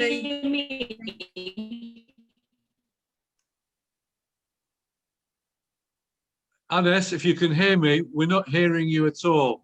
You're just coming through as a broken tune almost. No, she's gone. Oh, sorry, back to you, Jenny, then. Yeah, just as Annes was saying, yeah, if it could go on the CYSAG out from there, then we could copy that link. Because I was thinking, Phil, I don't know, it's just such interesting information in there that you've collated together. Sorry, can you hear me now? Yes. Sorry, Annes, I'll be quiet. She's muted. Are you able to hear me now? Yeah. Yes. Oh, right, okay. Sorry, it's I live in Anglesey and our Wi-Fi signal's not the best, so apologies for that. What I was saying basically was that I think we could act as a platform, and having the link to a sacra would be better because we could then have it on, host it on our website and share the information that way. That would allow easier access than Hub. Right, okay. Well, Phil, on the basis of the feedback we've just actually had, can I leave you to link with people in terms of how best to distribute, therefore, on that basis? And we've already got a mechanism. You can either meet with Lowry to do it through the education part, you know, the LA. And I think that way we're going to get very, very hopefully productive, you know, circulation of this particular document. It's going to get more used. And I'm particularly keen, as Hugh said, that governors, it gets down to governor level as well, because they are directly responsible for the curriculum in their schools. Okay, any more thoughts on that before we move on? And I just note, I want to note something else, Roger. The translation, the translation of the last part of the document. It is the last part. No, on page 48, Darpariaeth Hyfforddiant Gychwynnol Athrawon, the teacher education. The translation there is not quite right. Right. Okay. Well, you're obviously not talking to an expert, Hugh. Sorry. Could you possibly liaise with Sally with regard to that? Well, I'll just point it out to you now. It says that roedd darlithydd addysg ag arweinydd olrediedig ar gyfer ysgol addysg a datblygiad dynol yn fod I ddarparu. So we're saying I fod was supposed to, which doesn't quite strike it as we had arranged to or something there instead. to make it look that it's no weakness on anybody's part. It sounds wrong somehow in Welsh, as though they were supposed to, but they didn't do it. Right. Do you understand? So Yeah. somebody could look at that. We got a translator here anyway, so the translator can advise us. Could we do that, Sally? Yeah, that's fine, no problem. Yeah, and then we can just put that small amendment before it does get through the circulation process, yeah? Yeah, okay. Brill, thanks a lot. Okay. Well, we talked a lot about newsletters already. No, we've not. Sorry, Sally, we've still not approved it, have we? No, we need a proposer and a seconder, and then we will need a vote from each separate committee, but a show of hands is fine. Yeah. Okay. So need a proposer. Jenny. Jenny, thank you, Jenny. Seconder. Hugh. Okay. I'll take the faith representatives first, please. Can we have a vote? Yeah, all in favour, unanimous. Okay. The councillors. Okay, all in favour. And the professional reps. Thanks, Julia. Okay, unanimous. Okay, well, thank you very, very much. And I'm particularly thankful as well for I think that's been a really helpful discussion on circulation, which could be, help to make our work that much more effective. So that's appreciated. Well, we talked a lot about newsletters. We did raise the whole idea last time. Lowry, this was through whoever was sitting in as your officer, who's moved on to Anglesey, I forget his name now, that any newsletter that we produce, in fact, for practicing professionals in the field through SAGRADE, would in fact be linked with the LA newsletter when it eventually goes out. I know you've just said that's temporarily suspended. I'm just talking about that, therefore, in principle. But Phil, you've led on, disappeared. Oh, there you are. Phil, you've led on this, and I personally think it's a really, really useful. It's succinct, it's to the point, it provides access points to support for teachers, etc. And I really do like it. This is your baby, so could you just take us through it? Yeah, so we proposed in the autumn that we write a newsletter for schools. I wrote one then and submitted it. We were going to agree with it or agree it in the spring term, but we weren't able to meet. So although it's written, or it was written in the spring, and that's what it says, issue spring 2020, we can change that to the autumn 2020 and send that out. I think it's very relevant. They're rather than some of the things being in past tense, they're currently in present tense, but that might need to change.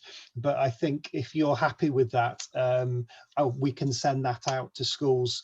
It fits in with the action plan that Roger will be discussing in the next, hopefully in the spring, in that it will flag up training, resources, current bits of information regarding curriculum for Wales and the reform, etc.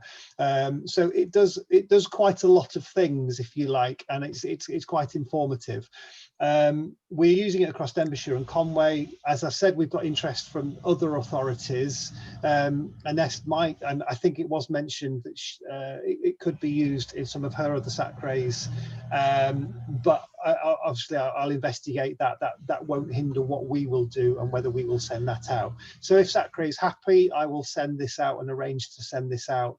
I will if I meet with Dr. Lowry Brown regarding all of the other things that we're talking about, we can work out the distribution for that within Conwy. Okay.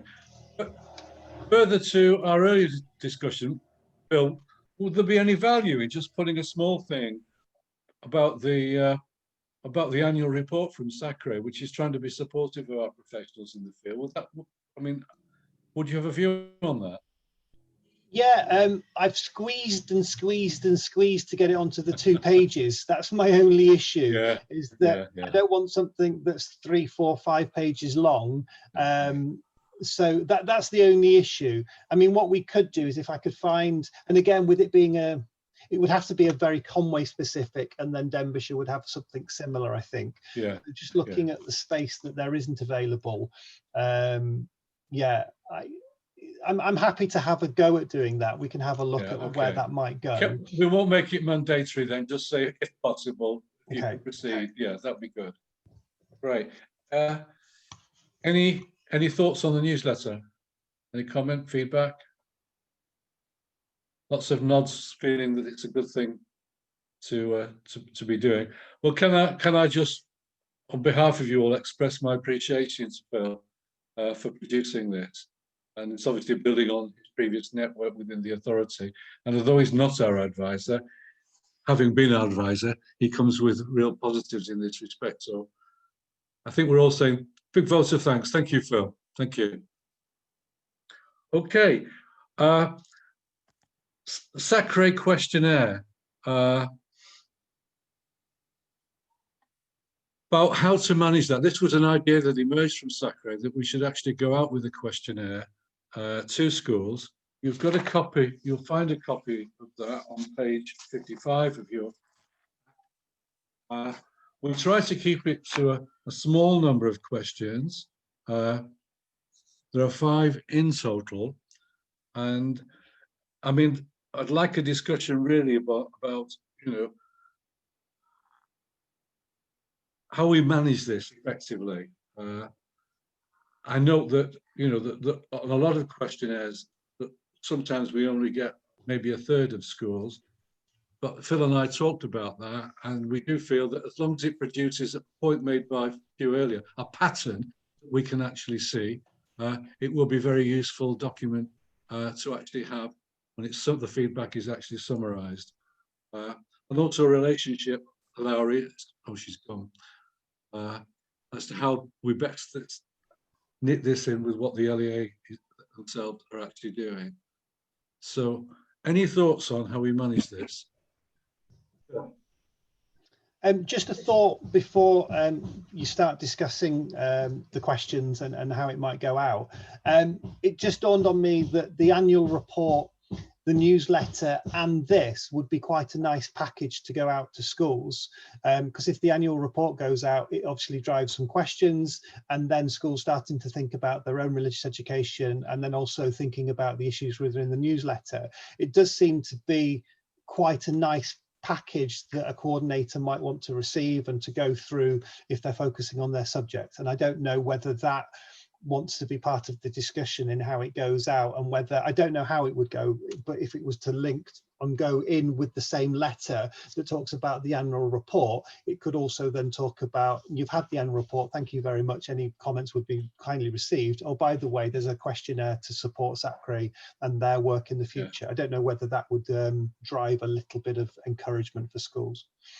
Well, Julia, on that one in particular. Yeah, you're muted. Yeah.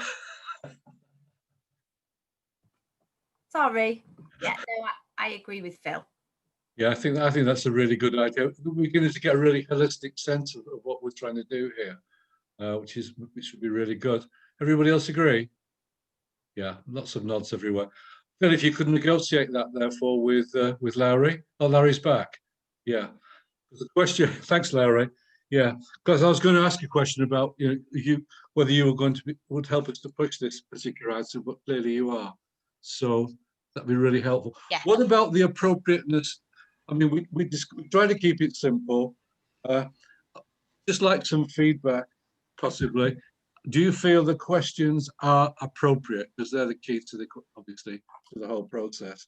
Without going through them all individually, which will take a long time, but. You know, is there anything which you feel is not appropriate, or is there anything that we might actually have missed that would be useful to have feedback on? Gai nodi yma, da ni isio ryw le ar y gwaelod iddyn nhw roed unrhyw sylwadau eraill neu rhywbeth felly.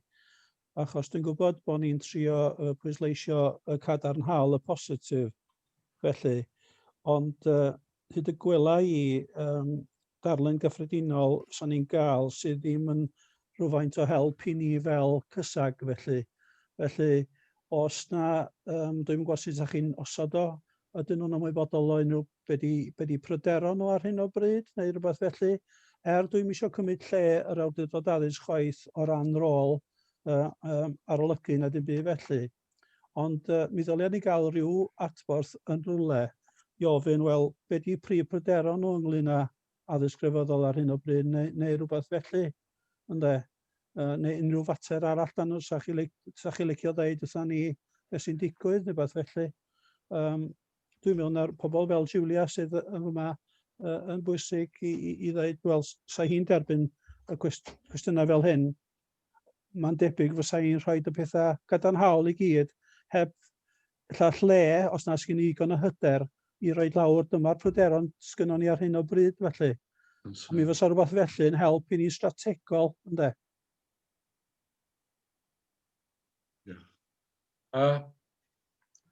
I think having an open person in my own response to that, and I'll take it for the rest of you as well, would be, I think it would, although it wouldn't give us patterns, it would, by having an open-ended question, it would give an opportunity for the people on the receiving end of the questionnaire, that they are genuinely being listened to, you know, that it's not just asking us to give them specific, it's asking them to take a broad view.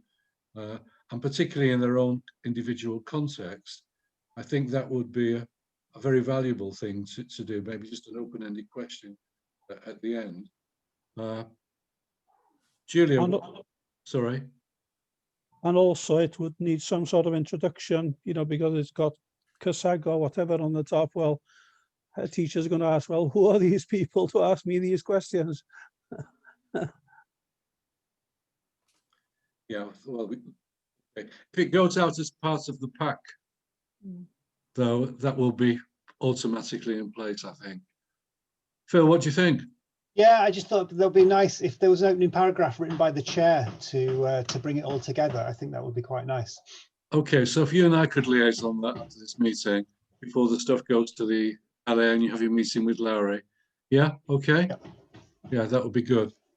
Are you happy, Lowry? I want to make sure. We're talking about partnership all the time in that strategy. Are you happy with this? Yes, I am. And many of the items that I've just noted now, Phil and I can work through over the next few weeks now before Christmas. And I think we can tick a lot of these off before we come to SACRA again, Phil. Great, great. Okay, thanks. All right, any other thoughts on that? We'll certainly, there's an amendment suggested. Can we just all agree? I can't propose this. Someone likes to propose that we amend this. Colette, seconded by Mary. Okay, thanks. Yeah, I've got to do the voting, haven't I? Okay, Faith. Unanimous. Council. Yeah, Abdul's not around. Okay. Right, professionals. Yeah, okay, we'll do that. As Faith, Hope and Charities should you councils and charities schools. Yeah, we've never done this before, Julia. And it was only in the briefing for this meeting with Sally that I realised, I don't know whether Hugh, as previous chair, you realised that any voting you actually had to have in these kind of clusters. And if you recall, we come back to it, but when we're talking about the membership of those clusters, at the last meeting, we were encouraged not to extend our membership because it would outweigh the balance in the clusters. Yeah. Well, that doesn't make any difference. It's by majority, you can have as many members as you want, effectively, as long as you only have the one vote in unanimity. So, yeah, so it's a new experience. Faith, yes. Open charity. Okay, we can move on. Right, item 11, the curriculum for Wales.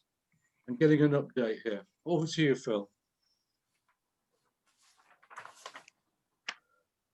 So we included the responses for both of the consultations in the minutes, and you'll notice that in the new annual report, in the most recent annual report, they are we've put them as appendices at the end of the annual report.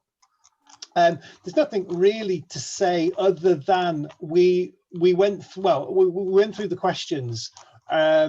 The first one is about the name change to religion, values and ethics, and obviously that then we reported that in the newsletter that Welsh Government had decided, very unexpectedly, I've got to say, that RVE was going to be the name. We honestly thought it was going to be Worldviews, but overwhelmingly in their evaluation, they just said more people voted for RVE than they did for Worldviews, and that's the one they're going to go for. So it was a very democratic process, and the name change as a result.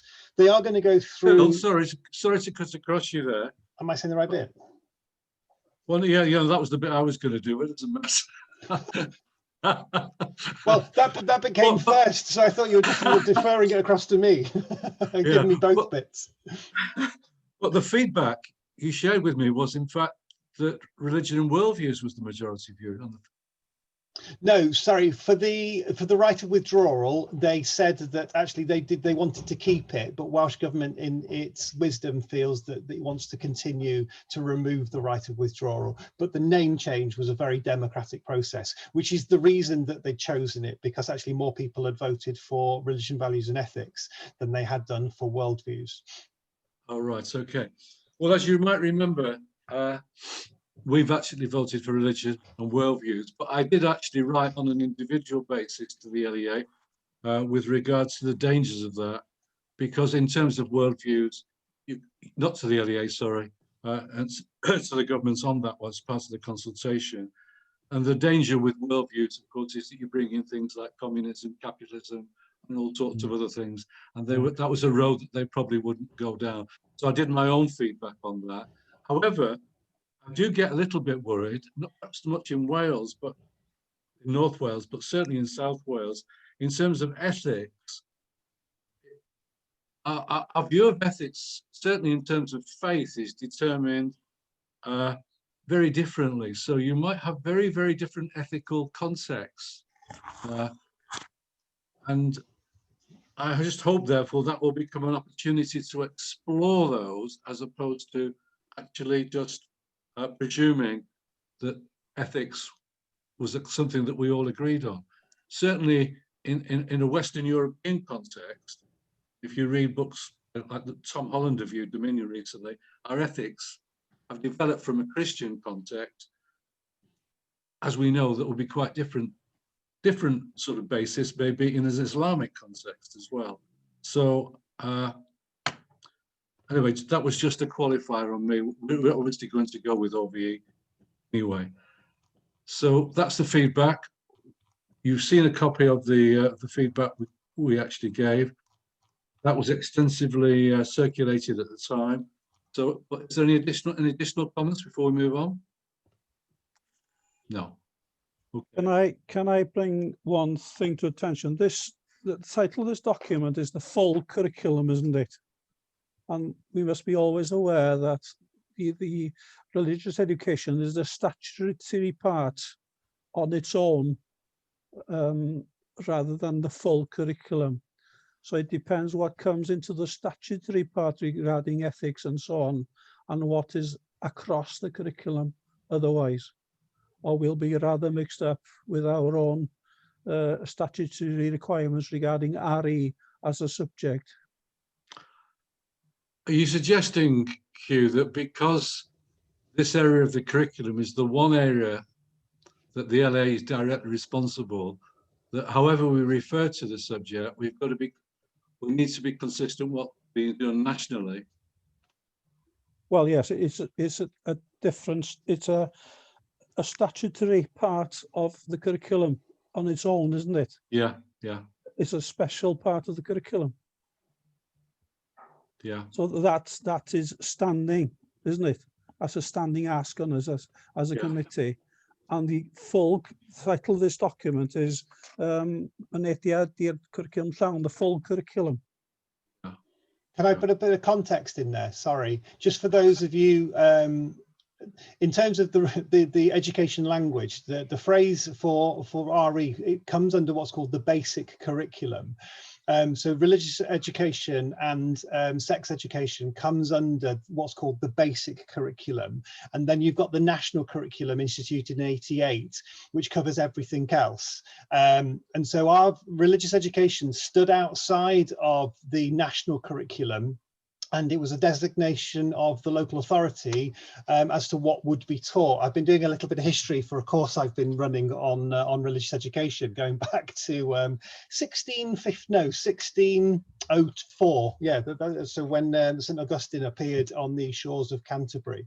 But unbelievably, yeah. So the basic curriculum in 1870 instituted religious education. In 88, the national curriculum was instituted, and RE stands outside of that. Welsh Government are trying to incorporate the religious education into the humanities AOLE, but it can't change. It's not changing that part of the statutory law. So the law will still say that RE is part of the basic curriculum, and that's why they've used this phrase, the full curriculum, because what they're trying to say is that everything that is going to be encompassed in the curriculum from Wales 2022 will come under what they are calling the full curriculum. So it's just a way of saying that what is constituted as the basic curriculum and what they will have powers over regarding the curriculum for Wales, they want to cover the whole lot under the full curriculum. So they're trying to remove the right of withdrawal, obviously the name change, and the right of withdrawal from sex education as well.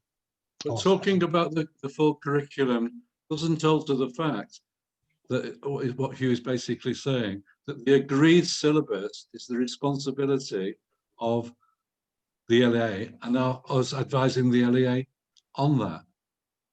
Yeah. You know, sorry, and it's good. Sorry. Just to say, well, the one of the main features of a SACRE, or for the local authority really, is to convene an ASC, an advisory council. Sorry, the ASC, the Agreed Syllabus Conference, sorry. So they've got to convene an Agreed Syllabus Conference. Now, at the Agreed Syllabus Conference, they can do a number of things. They can adopt something that's being passed on to them from a third party, like Welsh Government. They can create their own, or they can work with another local authority to create their own sort of agreed syllabus. So what Welsh Government are hoping is that the NAPFRE will be writing this, what's called the supporting framework. Welsh Government will make sure that that sort of tailors quite nicely to the new curriculum, and then an ASC will adopt that as the agreed syllabus moving forward, and then it becomes part of the full curriculum, if you like, because the ASC has agreed that the Welsh Government document will be our agreed syllabus. Slightly complicated, I know, but But the key to that, isn't it, Phil, is that we have common agreements on this supporting framework. Yeah, absolutely. And NAPFRE and WASICA are both working on that basis at the moment. Yeah. Yeah. Well, perhaps we could just, I mean, I know it's the next item, but on those consultations, we're still waiting for an outcome. And it's absolutely key to folk in the schools being able to proceed. How far have we got on that? So the first one was the right of withdrawals being removed. That's gone through. So Welsh Government decided that that's what they want to do. That then causes problems for some schools that Welsh Government don't feel are providing a pluralistic religious education. Jenny will know about this. And so they have tried to change the way that church schools would provide their religious education, and controlled schools or aided schools, sorry, would have to provide a dual religious education for parents that would request that.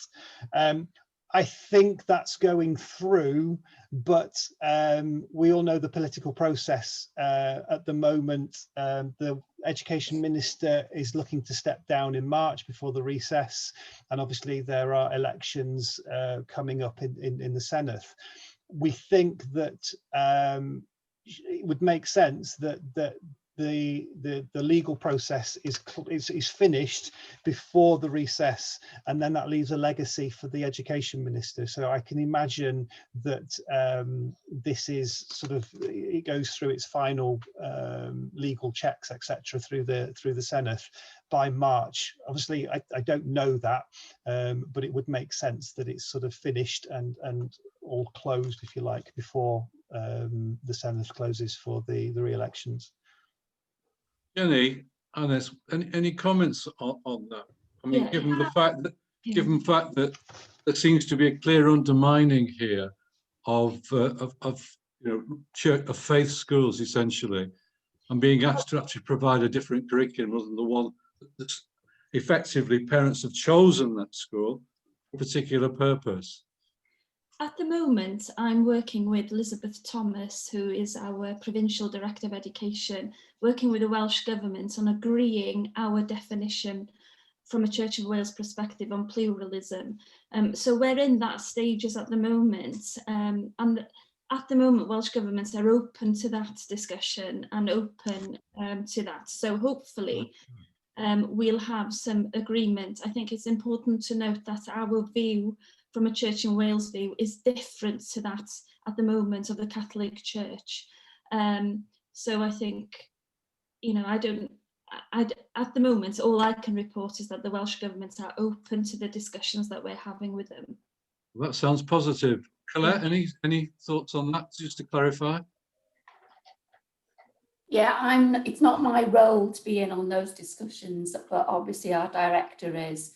We do have a different stance in that we're still lobbying that our church school, our Catholic schools don't have to offer the two curriculums. Yeah. The fact that it's a burden on our staff to be, you know, well versed in two curriculums seems very unfair.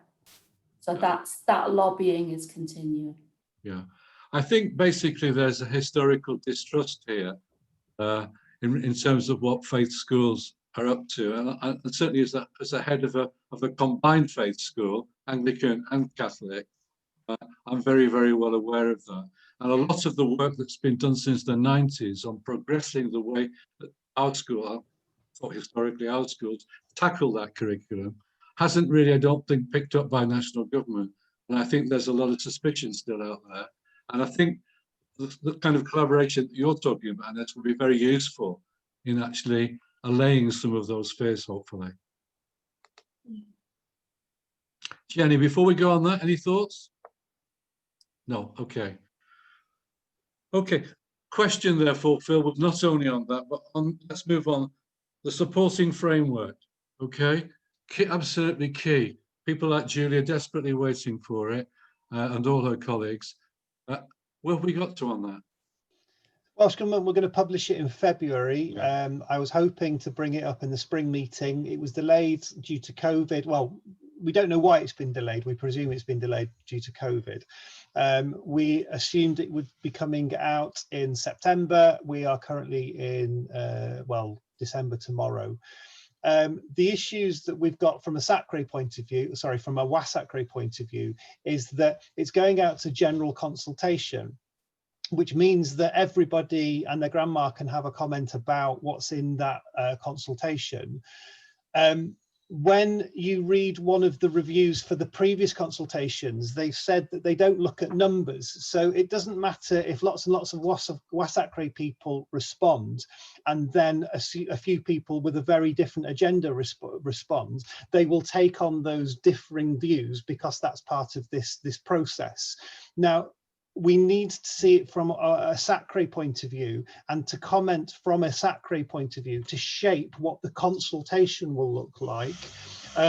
Otherwise, the consultation won't feed and support the redrafting as it needs to. Now, WASACRE are making this quite clear to Welsh Government that if it does go out to consultation, then it needs to be a two-stage process. It needs to go to SACREs first. SACREs need to shape this document and agree that that's right, because at the end of the day, it will be SACREs that will be agreeing this as their agreed syllabus. And then it can go out to a national consultation, knowing that WASACRE and SACREs are happy that it will go through or possibly go through as an agreed syllabus. So we don't know when Welsh Government are going to publish it. We would like them to publish it relatively soon. Otherwise, it's going to make our job very difficult because we've only got 5 terms before the agreed syllabus, before the new curriculum starts, and therefore we needed to have gone through our agreed syllabus, go through the right channels, get teachers on board to agree that it's the right agreed syllabus for us. And actually, the longer they leave that, the less time we are going to have that. And interestingly, if we don't agree that it's an agreed syllabus, by the time 2022 comes around, then legally schools won't be able to implement that as their humanities, or to combine that within their humanities. So Welsh Government, hopefully CYSAG are making Welsh Government aware of these issues, and that we need to get a bit of a move on, because otherwise they're leaving us, SACRAs, possible position. Yeah, in a very difficult position. Yeah. Phil, you did say that it will come back to individual SACRAs, and legally that is right. But is there expectation at WASACA, in fact, that there will be a unified view across the country on this? So historically, in 2008, all 22 local authorities adopted the exemplar framework that was written by Welsh Government in collaboration with lots of education RE professionals.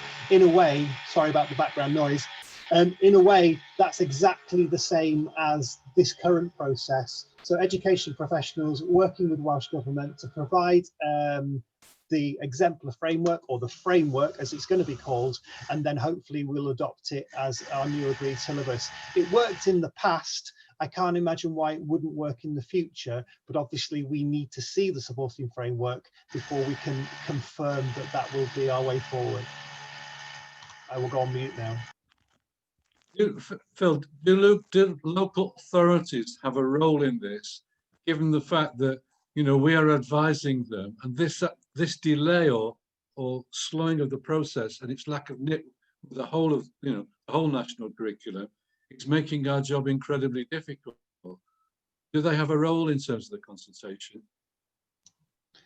I mean, again, it's down to us. We could advise that a letter's written, and we could possibly write that letter and ask them to forward that that request on. So yeah, I suppose so. I know WASAC are on this one, and as SACRAs, it's us that are going to be, we're going to have to work very hard in a very short space of time to bring about a result of the lateness of the framework. Yeah. So, would that be something you would recommend we do then? Would it be useful to write? Yes. So I'm having windows put in at the moment, so we've got a lot of drilling currently to the other side of that wall. Yeah, if I'd like to take a steer from Lowry on this one as well. Yeah, I was hoping she might reappear. Yeah. Okay. Yes. Well, yeah. Sorry.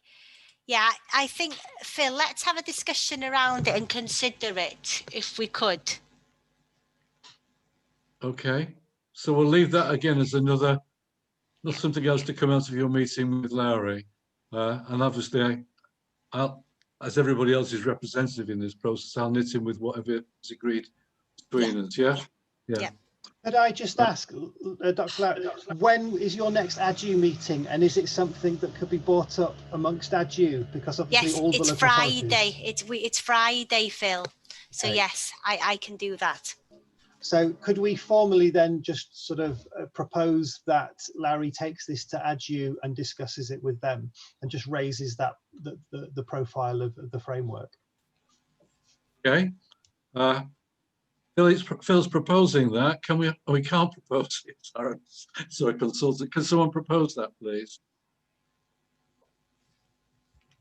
Julia's proposing it. Seconded. You. Okay. Faith. In favour? Unanimous. Chris and Mary? Okay. And Julia? Yeah. Okay. Okay, we'll go ahead on that, and we'll leave that to you and Lowry, and then you can come back to me on that, Phil. Okay. All right, item 12, potential development of themes within the ORE curriculum. Phil and I had a look at this. This is actually providing really access to materials on important matters to schools. We chose the Holocaust and Black Lives Matter for various reasons, but I'm going to hand over to Phil on this one. Okay, just to say that the Holocaust Memorial Day happens in January, every January, and in one of the annual reports from another local authority, CYSAG, they'd mentioned that they'd made a big thing about the Holocaust Memorial Day. And I was just thinking that as councillors and schools, you may be doing your own Holocaust Memorial events, or you'll be invited to various events. And whether in future SACRAs in the spring, whether anybody would like to sort of provide a little presentation as to what they've received, because then that could go into a newsletter and then feed its way back into schools. I think if we got a bit more time as a SACRA, we might want to arrange something and create something for ourselves as a Holocaust Memorial Day. I know Roger's got a good contact in Llandudno, and he's done some good work with schools, getting Holocaust survivors in and stuff like that. So that's probably something for the future, but just to sort of highlight, if anybody wanted to mention something or even include in a newsletter their experiences of the Holocaust Memorial Day, then that would be relatively useful. Well, very useful, not relatively useful. And then secondly, the Black Lives Matter, RE Today have produced a plethora of resources for Black Lives Matter. It's very, very comprehensive. It's very, very detailed. It covers a whole area, and it's been supported by the Free Church Council of Wales, but it's not been translated, and that's one of the things that they've asked for. The Free Church Council of Wales have lobbied GWER and some of the local authorities to see if they will put some money forward to translate this large content of material. I don't know where we are with that and whether that's been agreed, but it's difficult to put forward links to an RE Today resource if there isn't an equity across both languages. So although there is all of this really good material out there, it does seem a bit unfair. We wouldn't be able to put it on a newsletter unless we were to phrase it in a particular way to say that maybe that there will be materials available. Well, hopefully there'll be materials available. Obviously, I can't make that decision. It would have to be down to SACRA, but there is a bilingual policy, so I feel that we wouldn't be able to promote that other than in your own conversations with schools. You might say that this stuff is available, but it's something that again we could look into, and I will hopefully feed back to SACRA where we are with translation in the spring. Well, that's something we've highlighted already in the strategic report, this lack of available resources in the Welsh language, which is a really serious concern, quite honestly. But Chris, you had your hand up. No, sorry, it was a soppy postman that was trying to say something to me outside. Absolutely soaked. I don't know whether all the mail's ruined. Okay. Any comments from our professional educationalists here on this item? Just add, you know, obviously I serve a predominantly Welsh community, and everything that we as a diocese publish have to be bilingual, and majority of the stuff is through the medium of Welsh. I suppose some of the concerns I have, I know they're useful resources, but just translating them doesn't meet the need. There has to be the cultural awareness and the relevance, especially given the developments in terms of the new curriculum and the Cynefin. So I think that there is, I've highlighted in Gwynedd, CYSAG, SACRA, and in Anglesey, the need maybe for them to join up and commission a multi-faith piece of work and resources to meet the need, rather than having to go and just translate. And I think as a church in Wales, we've been fortunate this year. We've had, the pandemic has allowed us a time to look at how we communicate. And as a collective, as a province, we've done some work around asylums and Taith Advent and the Advent journey. And we kind of encountered this problem. So what we've done is used some, not the same resource, but similar books that have been written in Welsh to support. So I think there's you know, I'd be reluctant just to translate a document and use that as a resource, but maybe look at possibilities of commissioning pieces of work to Mudiad Ysgolion Sul, Aled, anybody like that, to be able to develop them, or the advisors that we've got, you know, locally or nationally. Bill? Do you know Beth Ann James? Yes, I know Beth Ann James really well. We work with Beth Ann. So Beth Ann and I had to put a proposal for GWER regarding this because it came out as a request from the Free Churches Council of Wales. And what we suggested was that they actually put a working party together to take the materials that have already been written and to find out whether they are relevant within the Welsh context. And then further than that, to make sure they fit in with the Curriculum for Wales context as well. So sort of like a two-step approach. And just interestingly, I was listening to an article on Radio 4 the other day about sort of Black Lives Matter in America compared to those in sort of the UK, and actually the context is quite different. And they had two speakers, and one was saying that actually the majority of Black Afro-American would come from slavery, but actually within the UK it's mostly immigration, and so actually it creates a very different platform for your own heritage if you're an immigrated Black Lives person, or whether you come from sort of a slavery background. And I just thought that actually if we're taking our steer from America, which some of this material is, especially when you're looking at Martin Luther King or some of the history of the civil rights movement in America, the context is very different in the UK. And actually if you take that a bit further and look at the Welsh dimension even further, it just exemplifies that work needs to be done to find that voice within the context in which we live, which I thought was fascinating. Yeah, really good points there. Sorry, Hugh. Gai nodi hyn hefyd, dwi'n gwybod beth da ni sôn amdano fo yma i ddechrau, ydy bosib i rein ni weld beth sydd yn yr ddogfen yma, Black Lives Matter yma, i gael gweld beth sydd yno fo i ddechrau, ond lle mae'r Gymru wledig yn y cwestiwn, wel, yn rhan hon o dyffryn, pryn da ni'n cael yn cyffwrdd efo lot o bethau sy'n dod o America ar hyn o bryd, a dweud y gwir, a mae rhaid i ni edrych ar hwn o ran moeseg y peth a cyfle cyfartal yn ei ehangder hefyd, felly, ynde, fel crefydd, beth bynnag. Dwi'n gwybod ydy bosib i ni gael golwg ar beth sydd yn y ddogfen Saesneg mae i ddechrau, ni gael rhyw farn ar y peth, a dweud y gwir. Sally, if I forward you the link that I've got from the Free Church Council, would you be able to forward that to members? Yeah, that's fine, no problem. Okay, so I think you just established a network, haven't we, for a discussion on this. Phil, you'd be keen bringing this together. No, well, so GWER are proposing that that Welsh government put a working group together, because it was the Welsh government in collaboration with the Free Church Council that were looking for a response. So I won't be given any time. I might be given time to do that, but who knows? It's out of our hands now. But we proposed that those that were seeking our advice would use that to translate and provide resources for education. But no, right, I haven't got, No, all right. Well, picking up Hugh's point, is there any way we can progress what Hugh was asking for?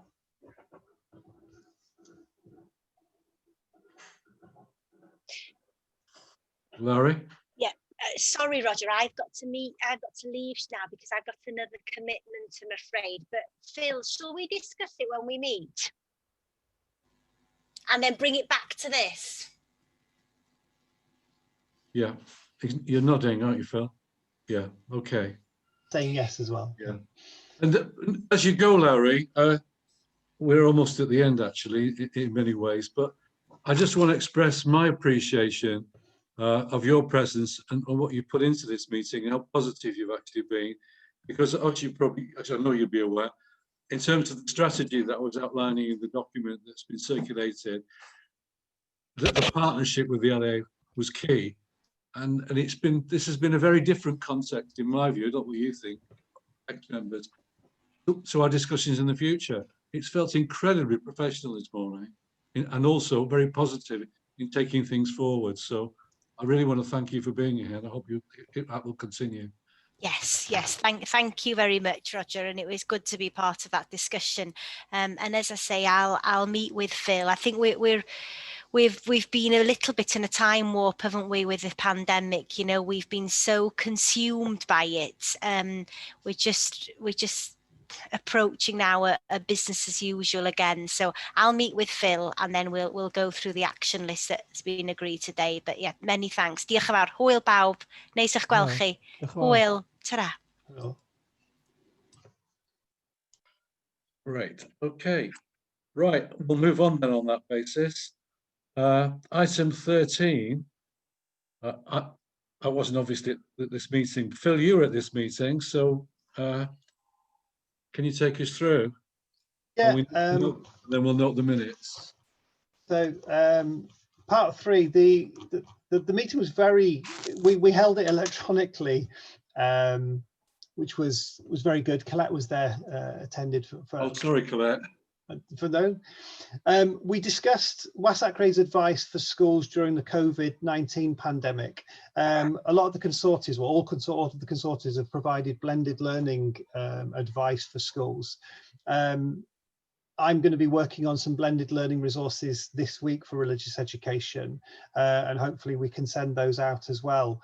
But in the current climate, sort of providing blended learning is the mixture of working from home because you're at home for whatever reason, you're being isolating or whatever, and then or working in school, and actually trying to create a seamless transition between the two is blended learning. So one moment you might be in school and the next moment you might be working from home, but actually teachers have already thought ahead, and the resources are available digitally, and the tasks are understood by pupils, and also the pupils can upload those pieces of work and then provide them back to the teachers to mark or to assess or to whatever. So there's lots of advice that was given out, and CYSAG supported that. Regarding the level 2 qualification that's just rumbled on and on and on and on and on regarding religious studies at Key Stage 4, Libby Jones, the chair of NAPFRE, and my counterpart in CYSAG, they are creating a religious education level 2 qualification that will be similar to the short course as it was and accessible by anybody at Key Stage 4. So they're trying to create an examination qualification that will be accessible by everybody in Key Stage 4, and it will replace what the short course was previously to encourage schools, because as we know, a lot of schools are dropping their Key Stage 4 examination subject in favour of, well, maybe Welsh Baccalaureate or something else, but actually this will provide a qualification that their pupils can have, and they will be able to access, because some argue that the religious studies they aren't able to access. The supporting framework, as we mentioned, was discussed. The outcome of the CYSAG elections, I was nominated by Denbighshire, and they've accepted that I have now stepped onto the Welsh executive, the Welsh SACRE executive, as has John Meredith. Now we voted for both of those, or sorry, SACRE here voted for both of those, and they are now Welsh SACRE executives, or Association of SACRE executives. And then Tania Apshawn, who is co-opted to our SACRE, she has now stepped up as the vice chair for CYSAG. Well, everybody we voted for was elected. Everybody we voted for, yeah. And then finally, professional learning was mentioned. So Welsh Government are committed to providing professional learning for all of the AOLE subjects. And in discussion with CYSAG, it's been suggested that they're going to fund a person in each of the consortia, so the 4 regions across Wales. They will fund a person, full-time equivalent, to train within religious education for each of those areas. Now, all that really means is that money will be given to the consortia, and then it's up to the consortia on how they use that money.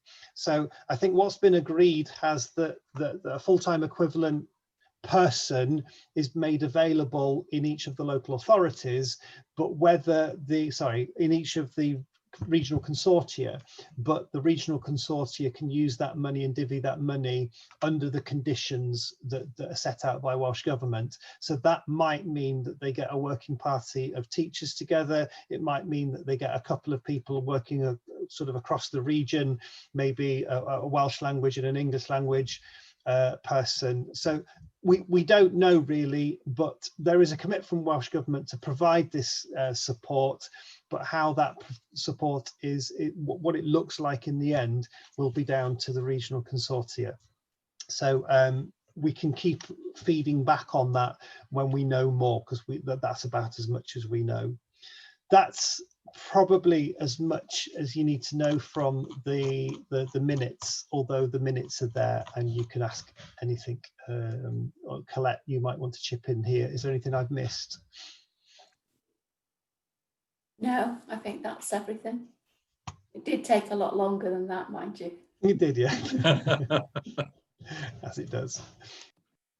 Okay, so it's a wait and see there, Phil, isn't it? Yeah. Okay. Well, it's good that regional support is being considered anyway, and that's very positive. The next item coming out of from WASICA 13B is less positive and is of some concern. So we have to agree a response in light of the letter which was received back in January, I think it was, a long time ago now, to Directors of Education concerning Level 2 qualifications.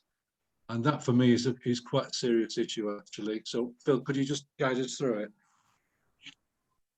You'll note that the date of the letter is January, so it's quite a long time ago, and it was actually directed to the Directors of Education. So Dr. Lowry would have received one of those letters. WASAC have let us have that letter, if you like. They've informed us that these are the letters that have gone out to directors, and we can advise the local authority. It's interesting that I've mentioned the Agored qualification that is currently being discussed, and I know that Libby wants it. I think it's going out for ratification January, so we could have a qualification ready to go in September, which would be really, really useful, and we can then advise the local authority to promote this in schools, and it will meet their statutory requirements at Key Stage 4. So although the letter is quite negative, and it is negative, it came out quite a while ago and a lot's happened since.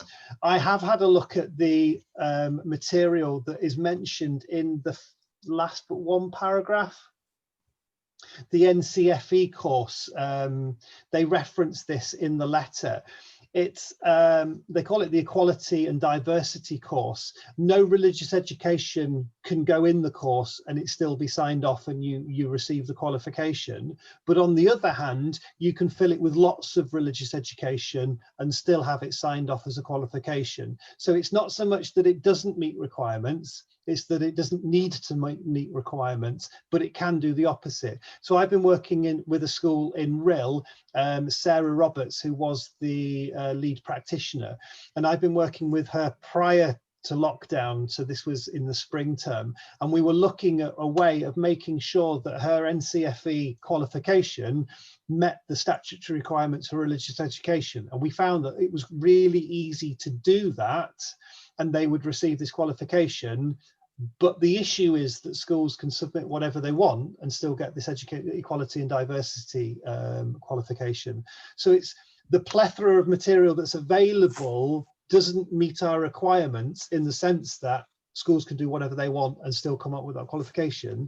But what we were hoping to do was create a course booklet content, if you like, that would meet the agreed syllabus and meet the requirements of this equality and diversity qualification, and then both parties would be pleased. The schools would be able to deliver something that was suitable for their type of children or in their context, and then it would meet the agreed syllabus as well. And then we could try and promote that in our SACRAs, in our sort of local authority for schools that are doing the CFE course. But we have got this Agorid qualification that's going to hopefully be on board and live in September, and we can again promote that in schools. It would be nice actually if Ian could feed that back to the Heads Federation, the Secondary Heads Fed, to say that it would meet their requirements in secondary schools. Yeah, because he's missing here. Like, he's a key player with regard to this. I mean, there was a clear deficit expressed in that letter in January. Can you just give us a flavour, very briefly, Phil, of the content of the Agorid the ORE qualification? Yeah, so it would be as a person who taught the short course previously, it takes religious content but puts it in very much an ethical basis. So you might look at marriage, or you would look at euthanasia, or you would look at sort of things that are relevant to children and their pupils nowadays, but you would look around the religious contents that would inform people of faith as to their decisions regarding that. That's a little bit missing from the current specification, because it's a lot more sort of about theology and about the Trinity and about the nature of God. So it's going back to some of the, well, why am I learning what I'm learning? It's because people of faith have to sort of come up with these dilemmas, and it sort of puts it back into that context rather than looking at sort of the tenements of Christianity for the sake of an examination. Does that help, Roger? Yeah, I find that very, very encouraging. I mean, I'm not going to gloat here. It's all in anyway. But I mean, in the school I took over, we initiated for our own course for the lower levels of ability, people who didn't want to do the full ORE course, exactly of this nature, looking at all these particular issues. And it was very popular with the youngsters. It got a very high write-up. And when we were inspected, we got the award for the best teaching of Christianity in the UK from the Farmington group. So that was very encouraging. It's taken 30 years to actually roll out completely. And that in itself is disappointing, but it's a really positive thing to do. I think it will engage students. And if anybody wants, we produced textbooks at the time, by the way. My head of ORE, who was on the National Society body as well, very talented lady. And if you want to look at any of those materials, I'll be very happy to provide them, because in terms of what you will outline today, that's exactly what we provided. So just a thought on that one, Phil. And that's really encouraging to hear the progress on that. Final question on that.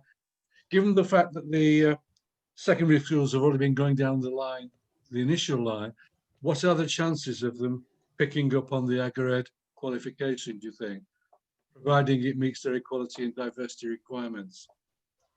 That's the million-dollar question. There's a lot of water gone under the bridge, and things can become quite,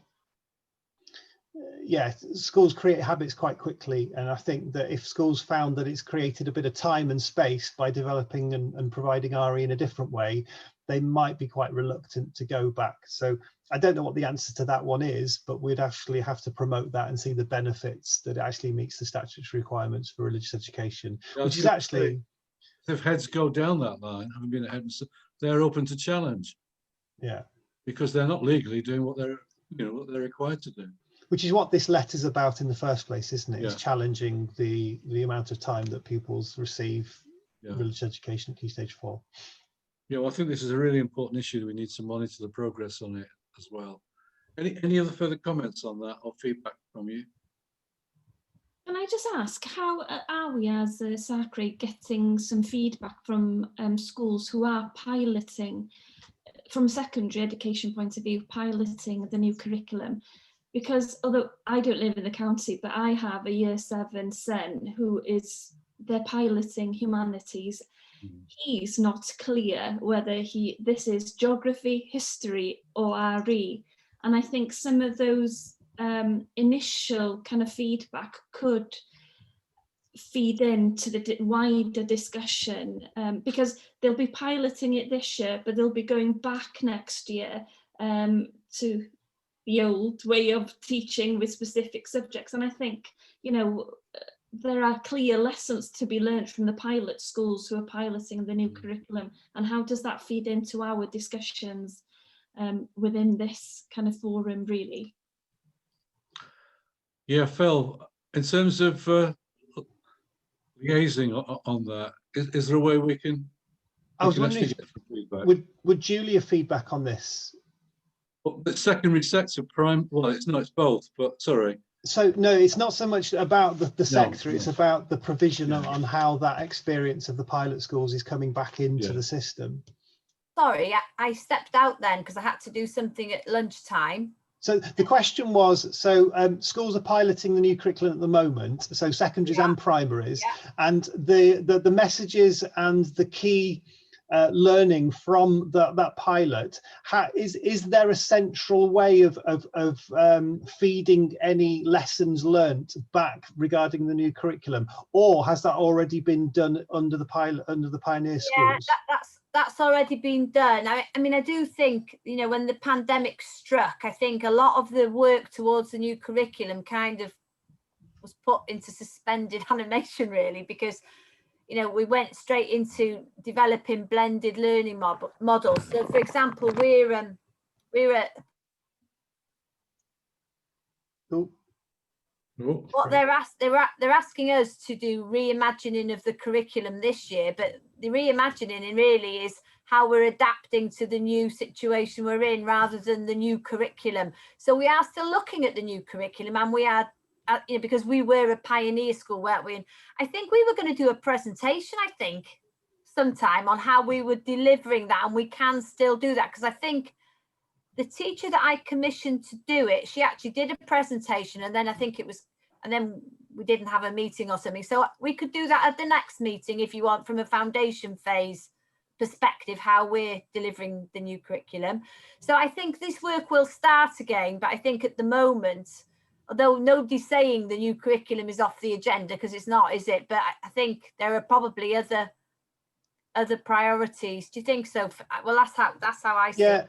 The only reason I asked was because in a formal sense, that the piloting through the pioneer schools, they fed back their information regarding the key stage 3 humanities and the way that it's delivered. One of CYSAG grades and all of our concerns is that religious education gets lost in humanities, and it loses its identity.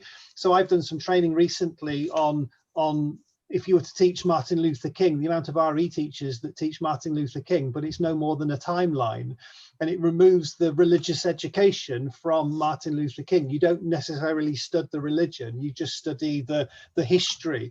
And the same with India, you know, sort of in foundation phase, when you're looking at a topic of India and then you introduce Hinduism, but actually what's the expression of Hinduism in Wales? If it's okay learning about Hindus in India and that where it came from, but you miss that expression.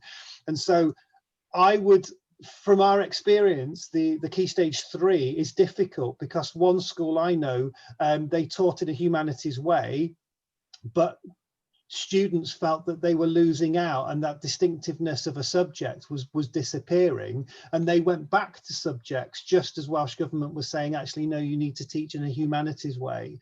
Now, there are other schools that are going to take a topic and say, right, let's divvy a topic between the history department, the RE department, and the geography department. And that works a lot better, because the RE has still got its flavour and says, well, I'm going to take that element of Martin Luther King. History say, well, I'll take that element of Martin Luther King. And geography say, well, we'll look at an American whatever. And that works much better. Now, there is an Estin good practice document that's just come out looking at curriculum design and experiences that schools have had, and that is taken on as an example. I can't remember the name of the school now, but the school divvies up the topic amongst the 3 subjects, and that's quite successful. Whereas my concern, like your concern, is that if it's done in a humanities department, now I taught humanities at year 7, and I've got to say that my year 7's got a better RE deal than they did a geography and history deal. And when chatting with pupils, those that had a geography teacher in their year 7 humanities had a better geography deal than they had a history and an RE deal. So these are concerns, but in terms of the pilot, that's already been done, I'm afraid, and the messages are already there. It's now about picking up good practice from other schools and saying, actually, that's really good. And then also RE teachers within schools saying, look, I'm being lost out here. What can I do to just raise my voice and make sure that RE is distinctive and taught in the school? So it's something. I think. Sorry, Julia. That's what Annes was highlighting was the need to pick up on good practice where it's really working and making sure that gets spread across more schools than it may be. We don't know. And we have to recognise what Julia is saying, obviously. The schools with the COVID pandemic, in terms of their priorities, have had much bigger issues, just basically getting learning and teaching in place. However, sorry, Julia. I was just going to say, you know, because we went to all the pioneer meetings. I think it was harder in secondary than it was in primary. Yeah. You know, I do think, and what Phil's talked about, that was my experience working with the humanities, was that secondary teachers were dividing the topics up, the themes across the year, so that one half term it would be an RE theme, another half term it would be a history theme, then it would be a geography theme. And I think business, I'm not sure if business came into that as well at some point. So I think it's to have a common sense approach really to this within high schools. But I think it's not, and I'm sure Colette, as an ex-primary head, would agree with me, it's easier for us in a primary school, isn't it, really? Yeah. You don't have the subject barriers that are erected in the same way in secondary schools. I mean, for what it's worth, I'll just reflect, but in the 1970s, as a young teacher starting out, I was involved in a joint humanities project, and it didn't work. And for all the reasons that have been partially referred to by Phil previously. And so when I became a head in the 90s, and the LEA wanted me to introduce combined humanities, I resisted it completely. And because I was an aided school, I was able to do that. And so we stayed with separate subjects, particularly with our RE.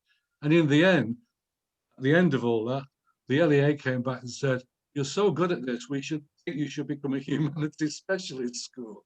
So they were actually tacitly almost agreeing that at secondary level, that had been a very effective way of delivering the curriculum. But Donaldson's gone back to the 70s. So I kind of grieve at that to some extent, but never mind. But I think it's entirely appropriate in the primary sector because it worked. It really does work. Hugh. Mae hwn wedi bod yn broblem, ac yn broblem arbennig yn yr ysgol uwchradd fel mae Julia yn dweud. Ond mae yna bethau sy'n ychwanegol i addysg grefyddol ei hun hefyd, achos mae'n edrych ar yn strwythur staffio ni, staffio ar gyfer y cwricwlwm i'r dyfodol. Yn y blynyddoedd rwan, da ni'n gorfod plynu at gwricwlwm sydd yn ar draws y cwricwlwm efo'r themau yma ac yn y blaen, sy'n newydd i ysgolion uwchradd. Ond eto, yn dod yn ôl at bynciau wedyn lle mae'n dod i arholiad, a'r cwestiwn sy'n codi rwan ydy ysgolion uwchradd yn mynd i gael penaethiau adranna i bob pwnc yn y dyfodol, ynde? Oherwydd ydy'r arholiad i fod ar draws y cwricwlwm, ond ydy'r arholiad i fod yn y diwedd yn hollol ddibynnol ar wybodaeth pynciol arbenigol felly. Felly mae yna lot o bethau yn yr ysgol uwchradd sy'n gorfod newid yn y blynyddoedd nesaf, ond da ni ddim yn sicr lle da ni'n mynd ar hyn o bryd. It's very difficult, Phil, isn't it? Sorry, Hugh. I mean, I'm not really on top of this, but my impression at the moment is that certainly within Wales, that we might not be having examinations in the next couple of years, that we might be moving to teacher assessment. And therefore, where teacher assessment is particularly led by a specialist in one subject rather than another, it becomes a much more complex issue, I think, possibly. But I think it's going to have to watch this space with regard to this and see what actually happens. I mean, we are aware that this is a clear issue in the secondary sector in particular, and I think we just need to keep our eye on it and act appropriately when the time comes. Okay. If Phil's gone, the only thing that he hadn't touched on from WASICA was professional learning. So I think we can probably, we can let that pass. The date of our next meeting, any further, before I leave that, any further comments on WASICA feedback? Are we happy to move on? Yeah, okay. Sally, can you help us out, the date of the next meeting? If you give me a general idea of when you're hoping to hold it, I'll have to go back and look at what other committees we have, and I'll have to get back in touch with you. It depends on obviously availability at this end. Right, okay. Well, I mean, Phil's unfortunately not here, but we've got plenty of professionals around the table. In terms of the way the whole things are actually progressing at the moment,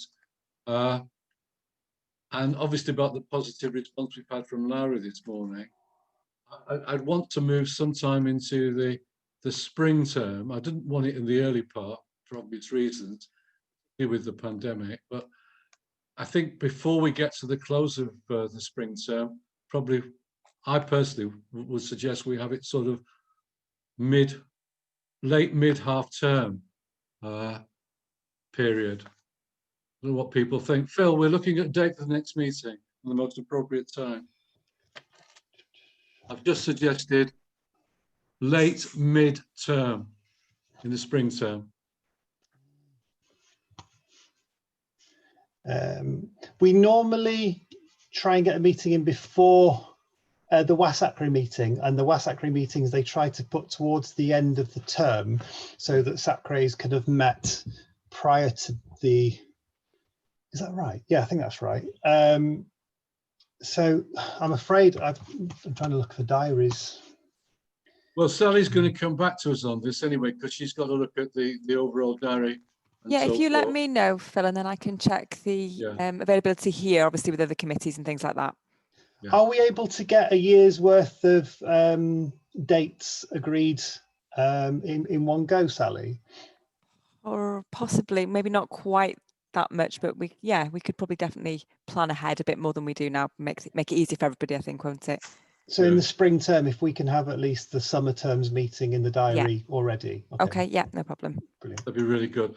And it sounds as though from what you're saying, Phil, that my suggestion of late mid spring term, that particular period for Sally to look at, because it'll get something in before WASICA, it's probably a good time. Yeah. Yes. Yeah. Yeah. Okay. Great. Right. Well, thank you for the survivors.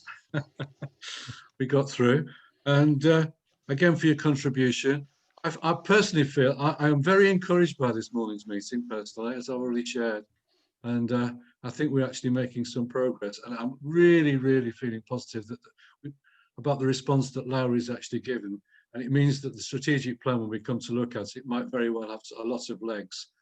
And in fact, I was sharing with Libby about what we were going to try and achieve in Conwy, and she said that she really wants keeping in touch on this, because she thinks if we have a reasonable amount of success in Conwy, it could be a template to roll out across LLEAs across the country. So that would really enhance what we're actually doing here. Positive. So a big thank you for all your contributions. And I'll be in touch, Phil, as soon as this meeting's over. We'll have a get on WhatsApp just to pick up on one or two things. Big thank you. See you next time. Take care. God bless. Thank you.